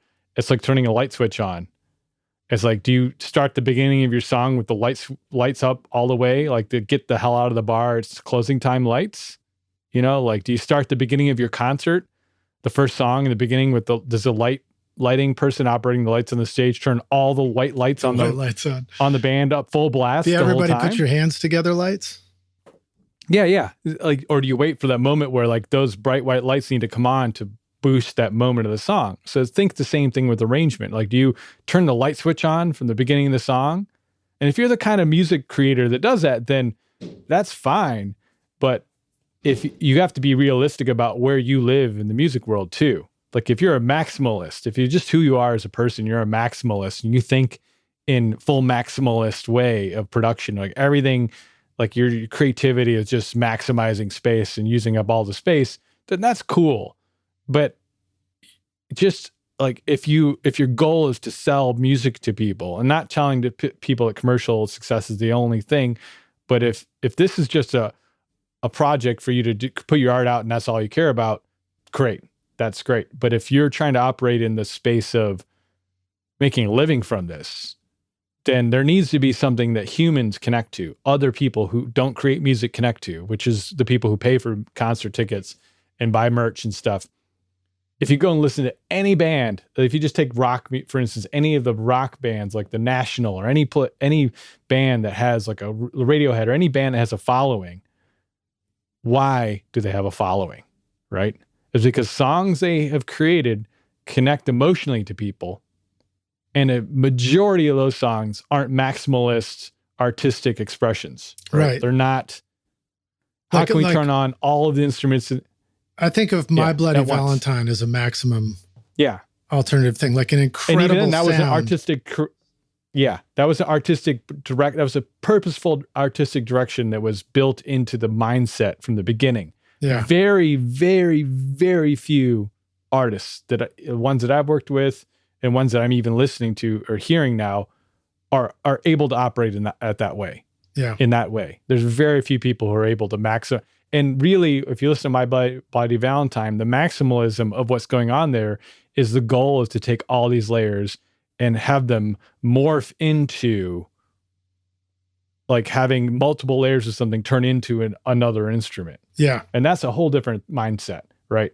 But I'm talking like majority of the stuff I mix is not like that. The majority of the people who are creating music aren't operating in that way. And with that mindset, they're just adding layers and adding another idea. And now, we're in this studio that has this synthesizer. We must put it on everything. Freaking a Mellotron. I have to use the Mellotron. Yeah. There's a Mellotron and there's a Chamberlain and a Mellotron and there's a Juno and there's a Moog and this. So we got to put all of them on because we're in a studio with all these synthesizers and a clavinet and a and a Rhodes. And it's like in a Wurlitzer key, I mean, in a B3, it's like, just because it's there doesn't mean it needs to go into the song. So like, that's where, and I know that I'm kind of harping on this, but this is really what makes mixing and a great album happen is when people approach this from the beginning. Like and that's what separates the stuff where it's just like, oh, it can be background music and I can't really listen to it because it's just too complex and most people just shut it down. Like, like if you play music to people who like aren't music creators, right? The people who just listen to music to enjoy music and look at their playlists and listen to music, look at the music they listen to. It's the stories, it's the emotion, right? That those people, majority of the human beings on the planet are connecting to music in a much more basic emotional connectivity to it. Yeah. And it's not about all this maximizing my artistic potential because I'm so creative, right? I'm such a maximalist creative genius that I must add all this stuff to it. Howdy, rock stars. Do you ever feel like you're spending all this time watching YouTube videos, trying out mixing tricks, and tweaking version after version of your mixes, but it's just like not getting you anywhere? Have you ever wished that you could have more of a simple and straightforward process for creating a pro mix that wouldn't take you years to learn? Look, what if you could have a Grammy-winning mix engineer who understood all of your mixing struggles and could actually coach you through them? If these are any of the questions that you're struggling with, then the Ultimate Mixing Masterclass is just for you. Now you can discover this proven step-by-step mixing system from Grammy-winning mixer Craig Alvin for consistently creating a pro-quality mix from your home studio that will sound amazing everywhere. Listen to this quote from one of the students. Absolutely the most informative and helpful block of information and mentoring on the mix process I've ever been a part of. It was like sitting behind a mix engineer for years, watching and picking up tips along the way, condensed into a 6 to 7 hour session. That's from David P. Look, if you already understand the basics of mixing, but you're ready to take your mixes to Grammy-winning quality, then go to ultimatemixingmasterclass.com and check it out. In fact, I'm so confident that you're going to love this, that if you can't get a great sounding mix within 30 days, just send me an email and I'll give you a full refund, no questions asked. So go ahead and take your mixes to the next level like you know you want to at ultimatemixingmasterclass.com. And the other funny part about that is no matter how great your track is and your mix and your band and everything, if the listener just doesn't like the sound of the singer's voice, there's nothing you can do. You're done. Yeah, there's that too, but that's a whole nother podcast of conversation. So, I mean, to get back to my point of mixing all of this, because that's what my job is in this, is that if you want someone, you're paying money to do a job, you're paying them money to do something that a skill set that they've honed in on. What are you trying to give them, and what do you want them to bring to the table? Do you want them to like be engaged and do their magic that they do, like their specialty that they're in? You do want them, because why would you pay them otherwise? You know, why would you hire them?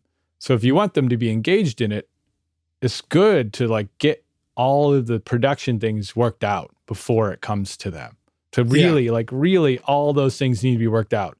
If there's rhythmic things that are bugging you, unless of course you've hired them because that's the thing they do. Maybe they do edit all the drums and they're doing post-production editing, and that's maybe a thing that they're good at. And maybe that's where a conversation of like saying, oh, they're also kind of co-producing a little bit because they're doing, and that's a whole different conversation you should be having with that person. But if you're hiring them to mix or mastering for that fact, like I don't go to a mastering engineer with my mixes and go like, you know what? Here's some stems. I'm just not able to really get this to work. Can you take the drums and keyboards and guitars and pianos and strings and vocals and everything and fix it for me? Like, you know, like that's just not what I'm being hired to do. I'm being hired to like bring it all home.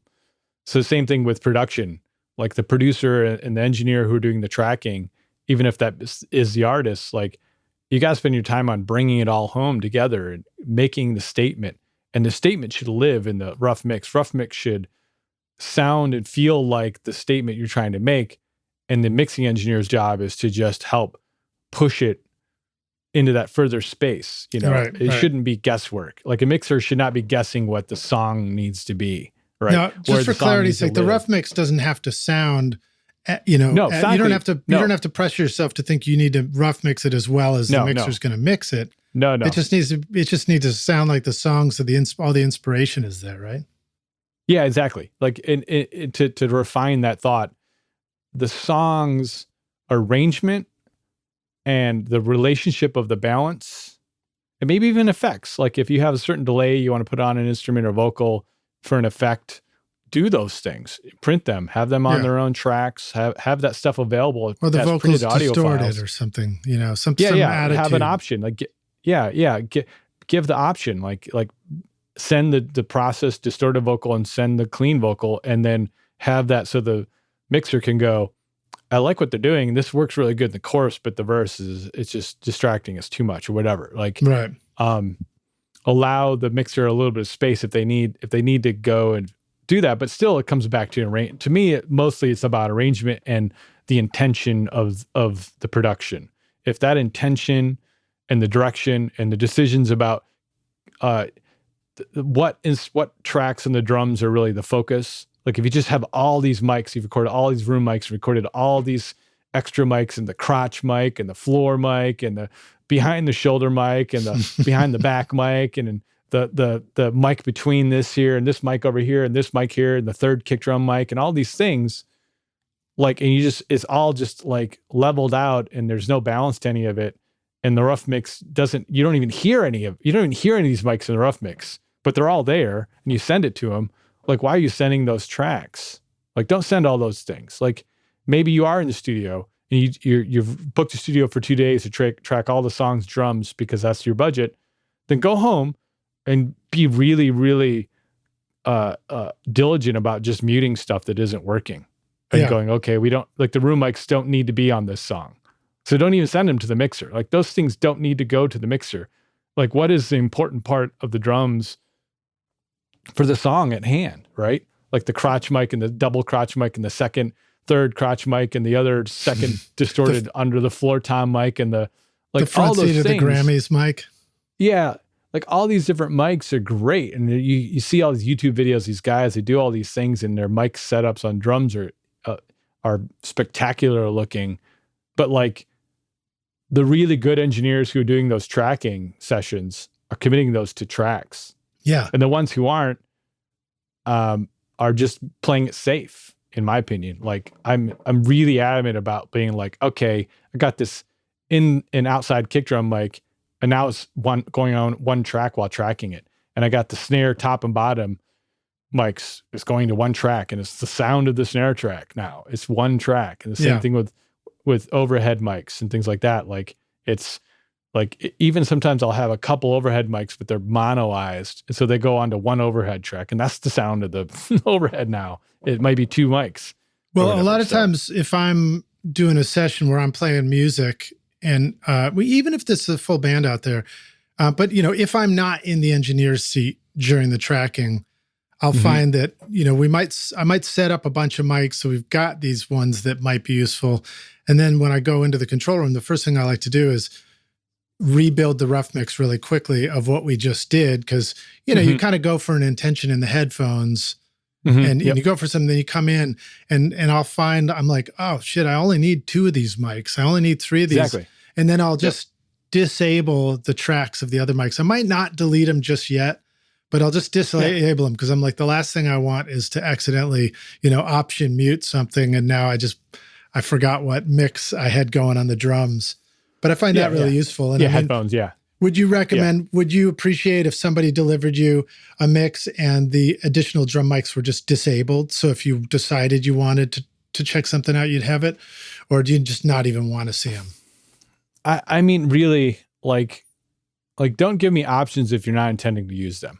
It's like when I get a session that has, like, if they're working in Pro Tools and I get a Pro Tools or a Logic session, and there's like 10 tracks that have mute buttons on them and they're muted and there's not mute automation. Just delete them. And they're just muted. And I'm like, I have to send them an email and go like, are you intending on using all these muted tracks?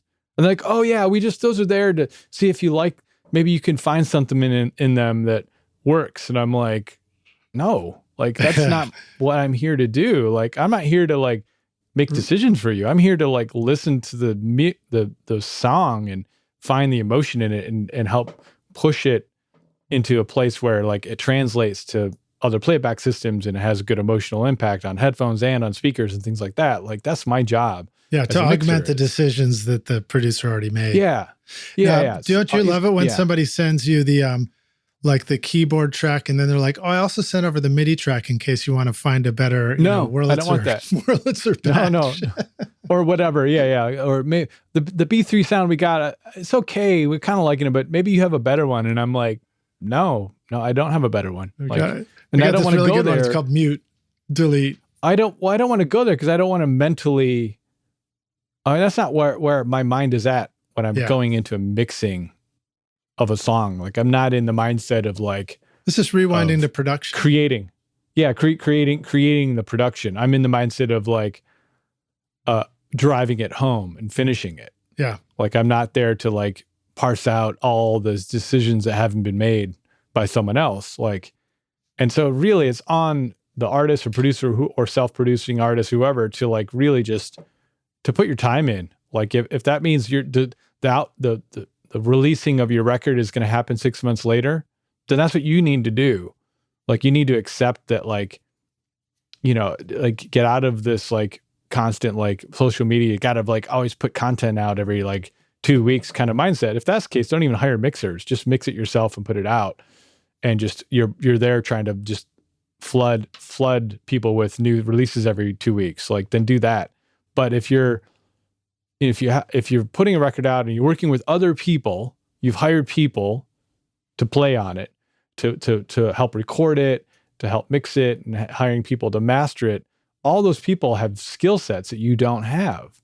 And so like, what is it what's your part of the chain, right? You're creating the song, the writing of the music and the arrangement. And if you're self-engineering and self-producing, then you're wearing those hats too. And that's cool if you want to try that. But I find that the better records that you listen to, I guarantee you the records that you listen to that are good have more people involved than yourself, you know? So all the artists out there who are self-recording, you don't have the budget, find other creative people in your circle, in your world, and say like, I want you to help me produce my record. I can't pay you anything. I'll give you co-write. I'll give you some publishing, whatever. Like work out those kind of spec deals with people who are in your friends group and circles who you respect their opinion. Even Prince was working with other people. Yeah, Prince, who's like the most genius of music creators, had other people in his small circle. It wasn't a big circle, but those people were there. He still would bounce their reactions and get a sense of like what was working and wasn't, like even if it was only a couple people. So you're not better than Prince is. I don't care who you are. You're not a better music creator than Prince is, or Prince was, you know, like everyone out there listening, you're not ever going to be as creative as Prince was musically or musical ability. Like, so if Prince can work with other people, you can definitely work with other people, and you should work with other people. If you're self-recording and self-producing at home, you should reach out to the other people in your friends group who are also music creatives and say like, hey, I want to do a song let's do a song together, see what happens. Yeah. Open up your doors, like see how it works out, and create those bonds and friendships. And your music will improve because of it. Your creativity will improve. And don't be stingy. Share the publishing with those people. Write up, like this is where the business side of the music industry needs to be dealt with. You need to consider these things. If you're going into this with the idea that you're going to make a living or want to try to make a living from this, you should not be afraid of understanding the legality of publishing and the legality of ownership of things and the money side of things. And that you should treat everyone who's involved with respect, that their involvement they need something. Like if you don't pay someone for their time and you're not willing to like offer some kind of like back-end payment or some kind of scheme that allows them to like get paid for their time in some way, shape, or form, if that's through co-ownership of publishing, co-ownership of writing, points, whatever you want to work out, payment money on the back end if it gets signed and picked up by a label, or if it goes viral on the internet and you start to get money from sync and you have a contract worked out. This is why you need to understand these things. And by being respectful of the other people involved, that all boats rise together idea. Like all of the boats that are floating on the water rise together if you treat everyone in this way. But if you approach it with this like, I'm not going to share anything with anyone and it's all my ideas and I'm the smart genius in the thing, you're not going to have a lot of friends for very long. Right. And every new friendship you that's create, when the tide's going out. Yeah. Another friendship, the professional friendship you create is just going to be a bridge that's going to end up getting burned down the road because you keep repeating this thing. So you can't do that. So I really, really think that the best music made is in groups of people. The best cultural music that humans have created. And if you look at the historical arc of music and creation, some of the best music, with very few exceptions. There's obvious genius exceptions. There's Mozart, there's Beethoven, there's Prince, there's people who were like really, really like dialed in some kind of way. They're part of their brain that does that. Yeah, but Mozart and that many. Beethoven, they weren't playing all the instruments. They still worked with but stuff came out of their head. They were able to write the arrangements down on paper, and it worked perfectly. That's what I'm saying. There's very few people operate in that way. Most of you listening are not capable of doing this. No one I have ever met. I've met no one who's capable of doing this. I have not ever worked with an artist that is strictly in a bubble capable of doing all of that themselves. Very few people. So come to the realization you're not one of those people. Accept that and work with other people, and your music will improve because of it on a large scale, and the arrangements will improve. Everything will be better. The production will improve. And so when people like me, who you've hired to mix it, those things are better and the songs are better because of it. And then the mixing will be smoother and it'll sound better because you've worked out all the musical stuff, which is so much more important than mixing, really. I mean, like, I'm not trying to downplay us mixers and what we do, but if that stuff isn't figured out, then we're just mixing sounds and we're making beds of music with no direction and with no intention behind it. So you're mixing sounds that ultimately can't really go together because they don't go together. There's just, you're throwing in one more thing into the pot. It's like making a pasta dish, right? You make a tomato sauce. You don't go and throw every spice in your spice cabinet in and go, I hope this tastes good, because it won't. Like, use your nose. Yeah. That's my spice cooking. Use your nose. Yep. I just smell it and I smell the thing I'm seasoning and I'm like, does that go together? Yeah. Okay, cool. Yeah. And even with Indian cooking, which is the most complex food in the world, like, it has very specific relationships of those spices. Yeah. It's not like they're just throwing all those things together and going like, oh, there it is. It's like, no. That's great. So back to mixing. Long story short, or short story long, or however you want to say it. It's just really about musical ideas. And like what I do as a mixer is I really just try to bring it together. And I fail sometimes. The other thing you have to be accepting as a person involved in creativity is that, like, you're just not going to be the one who gets the gig. You'll do a test mix. I do test mix all the time for people. Even now, in my point of my career, I actually prefer to do test mix now, because then I can figure out if we're going to work together good. If the personalities are going to work. Like, if my personality and the people involved are able to, like, communicate with each other, or if it's just going to be like, if that is not going to work, then it's not going to be fun for anyone, because there's just, communication isn't there and the connection isn't there. So, yeah, another reason Rockstar is to check out Samply, because you can send a mix to somebody and turn off the download feature, but they can listen to it in high quality, but not keep it until you guys are decided to work together. Yeah. Well, and just to make it so that I'm respectful to the artists that I work with, I have a conversation early on in the beginning. It starts out like, hey, thanks for reaching out. I'm totally on board to mix this stuff for you. But I think, like with any project I have, no matter who it is, let's mix a song and I will give you a slightly reduced upfront fee. You have to pay me first before I start. And based off of my track record of records I've mixed, you can trust that I will finish the song for you. And we will finish the song completely to your satisfaction. And if I can't finish it to your satisfaction, then it means that I'm not the right person. And my reduced fee has been the pay that I get for the time I put in. And you've paid to learn a lesson that, like, I wasn't the right person. You can still use the mix I do. You can, as far as we've gotten it, you can release it if you find that it's still good enough. But like, the whole thing is that you're paying a reduced rate. I'm being paid less money. I'm giving you my full attention like I would if I was getting paid my full amount. And we were meeting halfway, basically, in the conversation of seeing if we can work together. And if it all works out and you're communicating well and I'm communicating well, we're all communicating well with each other, and the project is moving along and the sounds are what you want it to be, then we're going to work together. If not, then I'm not the right fit for you. And you're maybe not the right fit for me. Maybe because there are some artists that have had to deal with in the past where like their communication abilities are none to zero.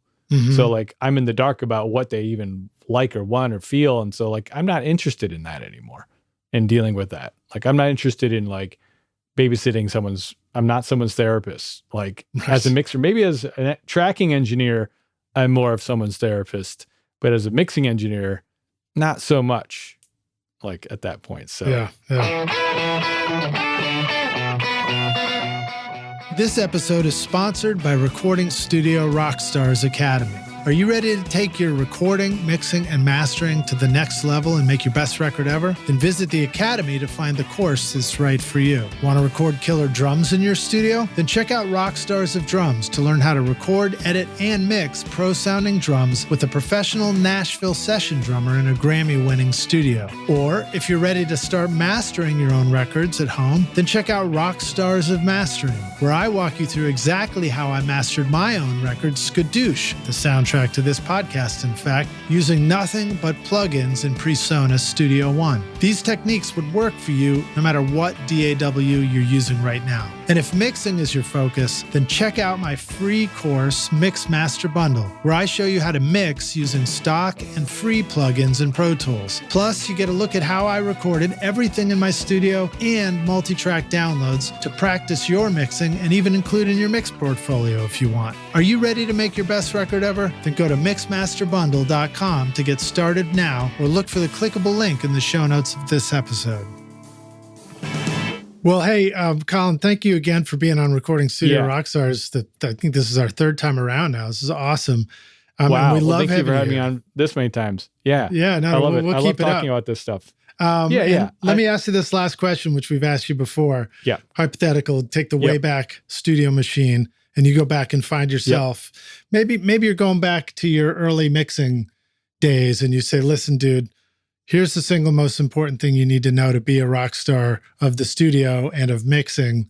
What advice would you like to give yourself if you could? Ooh, that's a good one. There's quite a few things you could think about that would help understanding mixing. And can I have two answers? Sure, man. It's your show. Yeah, okay. So one would be calibrating, like getting speakers that are really right for you. And so I can't tell you what those are. You have to search that out. And so the equipment, like the speakers in the room acoustics, and I've said this many, many times in the past, those two things are super, super important. You have to like have those things figured out. To be charged, I think to be charging people money and to really be putting out mixes that are higher level than like what someone's going to do on their own, like to have a sense of, you have to be able to tell what you're doing. You have to be able to listen and go like, okay, I can actually hear the changes I'm making and the little details are able to be dealt with. Right. So that is super important. Like the speakers you're using and the level that you're operating at with them, your relationship to them in the room you're in and things like that. Like so would you give yourself permission to just simply like spend a couple of weeks just bringing in different speakers and trying some things out if you could? Yeah, it could take longer than that. I think that if you're at that point of your career where you've been doing work and people are kind of paying you and you want to up your game and you want to get better at it and you want to really just like, that's what your thing is. You think that tracking this applies to tracking too, like your speakers in the room, like those decisions you're making while tracking need to be the same important as mixing. So to do both, I think you need to really be willing to and headphones too, like getting headphones that you should like go through all the headphones and like, this is where like, the rubber hits the road where like, if you're starting to make money and you have the money to spend on buying equipment and you're making decisions on buying equipment and you're going to say like, okay, I got this chunk of money I'm going to spend money on, instead of going, unless you just want to be a musical artist and you just want to buy keyboards and synthesizers and do that. That's what you want to do. Right. And that's where you put your money and your energy into. Totally do that. But if you're like decided that like, maybe that's not the thing. And really the engineering side is really where your heart is at. Then that's where your money should be going. So you should take that money, save it, and you should demo a lot of speakers. If that means you got to drive to Sweetwater, even if you're not buying them from Sweetwater, and going to their demo room, and they have these great, huge demo rooms set up, or Vintage King in LA, or Vintage King in Nashville, bring a laptop. Just plug in your simple mix in there. Exactly. Solo the drums. Fuck with the drums for a sec. See what they sound like. Exactly. So exactly. Bring your own multi-tracks. Bring stuff you're working on. Bring stuff that you don't know that you just are a fan of, and spend time kind of getting a sense of what different speakers are doing, and take a notebook and write down your feelings, like your initial feeling reaction to what was happening, and kind of try to narrow it down. And then, once you get to the point where you have maybe 2 or 3 or 4 pairs of speakers that you really think that one of those need to be, then figure out a way of getting them into your room, even if it's 2 pairs at a time, so you can put them up against each other, right? So you can, in your room, they're going to react differently. So like you get a pair of speakers, another pair of speakers, and you put them up and try to set them up in a way that they're close to being side by side to each other. They're acoustically in the same place in the room, and try to get them so that you can get a sense of like which ones are going to work better for you. And then once you've kind of narrowed that down, and this is a lot of time and effort needs to go into this, then you should like just commit to that, and then stay with those speakers, stay with those headphones, and just get used to them to the point where like the moment you hear something on them, you automatically know, oh, that vocal is not bright enough. Oh, that vocal has too much low mids. Like, instantly, like it takes 3 seconds to know that you need to do something to that. Like that's where that's where it really is important. And so to answer the question you initially asked, your speakers, your room acoustics, and how you're hearing them in the monitoring situation is probably the most important thing to engineering, to being a good engineer, to have a sense of what you're doing. And the other thing is learning to pace yourself, and not putting it. And the second answer to the question is learning to pace yourself and getting in the habit of taking breaks often, like not working for more than 30 minutes to an hour at a time on any mix. Yeah, like you talked about the Pomodoro mixing last time. Yeah, you can do Pomodoro, set timers like that, or just kind of like not allow yourself to just, I do the Pomodoro when I'm doing like, kind of when I get myself past the point of like, I've kind of refined that a little bit. Like I don't do the Pomodoro method in the beginning because I need to get a sense of everything and might have to spend an hour or so to kind of get in the rabbit hole a little bit. But then once I start to get to the point where I'm kind of automating and working out the arrangement of the mix, and, I might an hour max, and then I get up and walk around and step away. 5 minutes is enough to step away, and then you come back. 5 minutes is enough just to reset your brain a little bit as to what you're hearing, and come back and you listen and you go, and just then when you come back, getting in the habit of not going into tweaking right when you come back. Like don't sit down in front of the computer and start drawing automation on the screen or whatever. Like come back and just hit play from the top and listen to the whole song all the way through without stopping it. And maybe write some write notes down. Take notes of things that pop out at you. And then you will gain so much quicker perspective as to where you're going and what you're not doing right and what you need to do more of. And being critical of yourself. Don't like pat yourself on the shoulder when you know it sounds good. Don't fuck that up. That is great. Save that. Do a save as. Even label it like sounded really great. So if you need to, you can go back to that moment where it was sounding and feeling really great to you. Print it so it's in the song, in the session. So the next reiteration you're working on, you can just listen to it right then and there. Like, oh, me listen to that. And you're like, oh, the drums were so much louder and had more low end, and the guitars were not as loud. So that sounded better. That feels better. So maybe the guitars are too loud. And you start to get a sense perspective. Like I guess that's really the answer, is giving yourself perspective, like taking breaks often enough to have perspective, to know you're not, because if you find yourself working on something for 2 hours straight, you're probably fucking it up. You're probably ruining something. You're probably doing something that's actually not right, especially if you're soloing something and EQing. Like you're getting into this like really micro focus area of something, and you're not actually solving a problem. You're probably creating more of a problem. It's like all the classic records you listen to that are great, they're not doing all this crazy fucking EQing, right? Go back and listen to like Siamese Dream by the fucking Smashing Pumpkins, right? the guitars have a ton of piercing mid-range in them. Right? Go listen to it. And you're like, wow, they didn't get rid of any of that. They didn't get rid of any of that. Like, that record is huge sounding. Yeah. But like all that like mid-range just left in there. And I like, for me as an engineer now, I'd be like, oh, I would want to EQ some of that out, but they didn't. That's probably bad for Billy's vocal mid-range too. Whatever it is. Like the point is like, they didn't they didn't destroy those. They didn't get rid of something. They didn't sit there and solo up each guitar and go like with an EQ and sweep through and cut all that mid-range and everything out. Like, so just because you can doesn't mean you should. Exactly. So I don't know. I have really long-winded answers often. So sorry if I took everyone down. All right. It's all right. Side road. This is a great episode. And Rockstars, thank you for listening.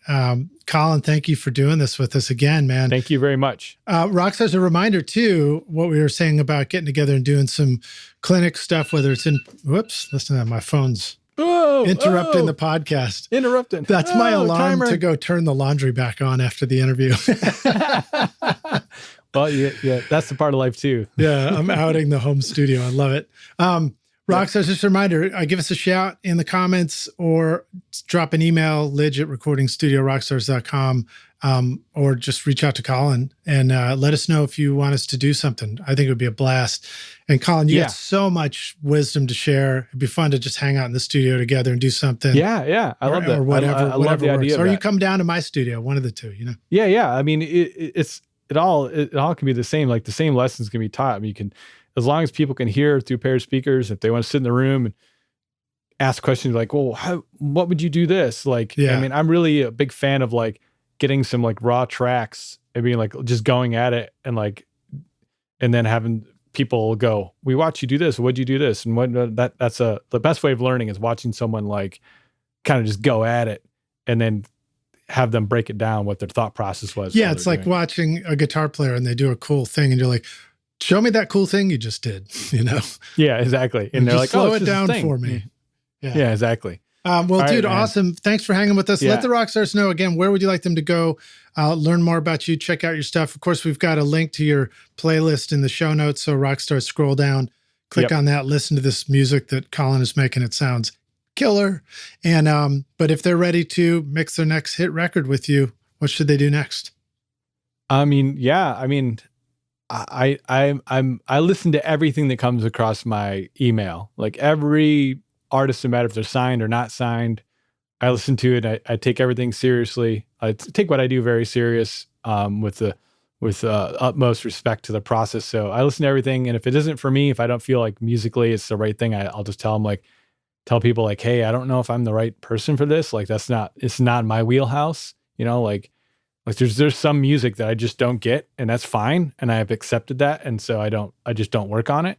But I'm always open to having people send me stuff. And if you want to hire me, you go to my webpage, which is just my name, just www.Collin Dupuis, spelled how it is with double L, Collin.com. And I have a contact link page there that you can either just, if you want to shoot me a contact through there of just asking a question about a record, there's one that's just like, hey, ask me a question. Another one that's a different email address for me for contact me if you want to work with me. So the one that comes in through the working one, I consider that like someone inquiring about working. And the other one is just general questions. So just two separate ones. Nice.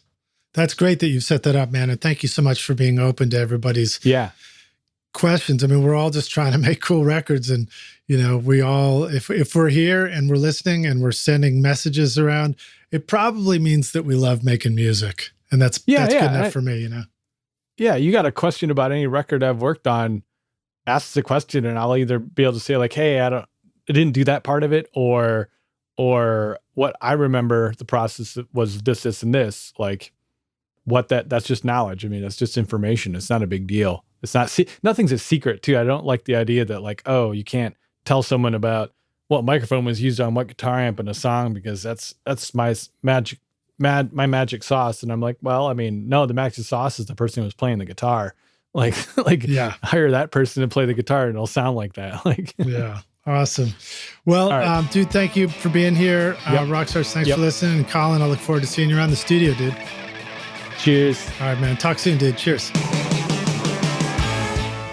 Thanks so much for listening to Recording Studio Rockstars. If you enjoyed the show and want to help make it better, then please share this episode with your friends on social media and leave a rating and review on iTunes to help the podcast reach more rock stars like yourself. You can click directly over to iTunes or go to rsrockstars.com/review for an easy explanation. And remember to hit the subscribe button to keep up with weekly episodes. And if you're ready to make your best record ever now, then head over to Recording Studio Rockstars Academy, where you can start with my free course at mixmasterbundle.com. And if you want more free content from Recording Studio Rockstars, all you have to do is go to rsrockstars.com/email. Again, that's rsrockstars.com/email to enter your name and email, and I'll keep you in the loop with articles, videos, podcast updates, and even free gear giveaways for your studio. Just look for the link in the show notes below. Thanks so much for listening, and thanks for being a rock star. I'm Lid Shaw, and this is Recording Studio Rockstars. Now, go make great music. Hey, rock stars. I want to give a big thank you to our amazing sponsors who help make this episode possible. OWC, Jay-Z Microphones, Atom Audio, Isotope, Spectra 1964, and Sampley. Plus, remember to use these coupon codes for special discounts. At isotope.com/rockstars, use the coupon code ROCK10 for 10% off any plugin purchase. At jzmic.com, use the code ROCKSTAR for 40% off the V47, V67, or V12 microphones. Plus, get a free shock mount worth $120. And at Sampley.app, use the coupon code RSR20 for 20% off. And at recordingstudiorockstars.com/academy, use the coupon ROCKSTAR for 10% off. If you enjoy Recording Studio Rockstars, then please check out our sponsors using the link in our show notes, because it's a great way to help support this show. These are all things that I use in my own studio, and I highly recommend them for your studio as well. They're going to help you make your best record ever. I want to also thank our fantastic team here at Recording Studio Rockstars, Vlad Weselchenko and Braden Stremming, for additional podcast and video production. Thanks so much for listening, Rockstars, and we'll see you in the next episode. Cheers.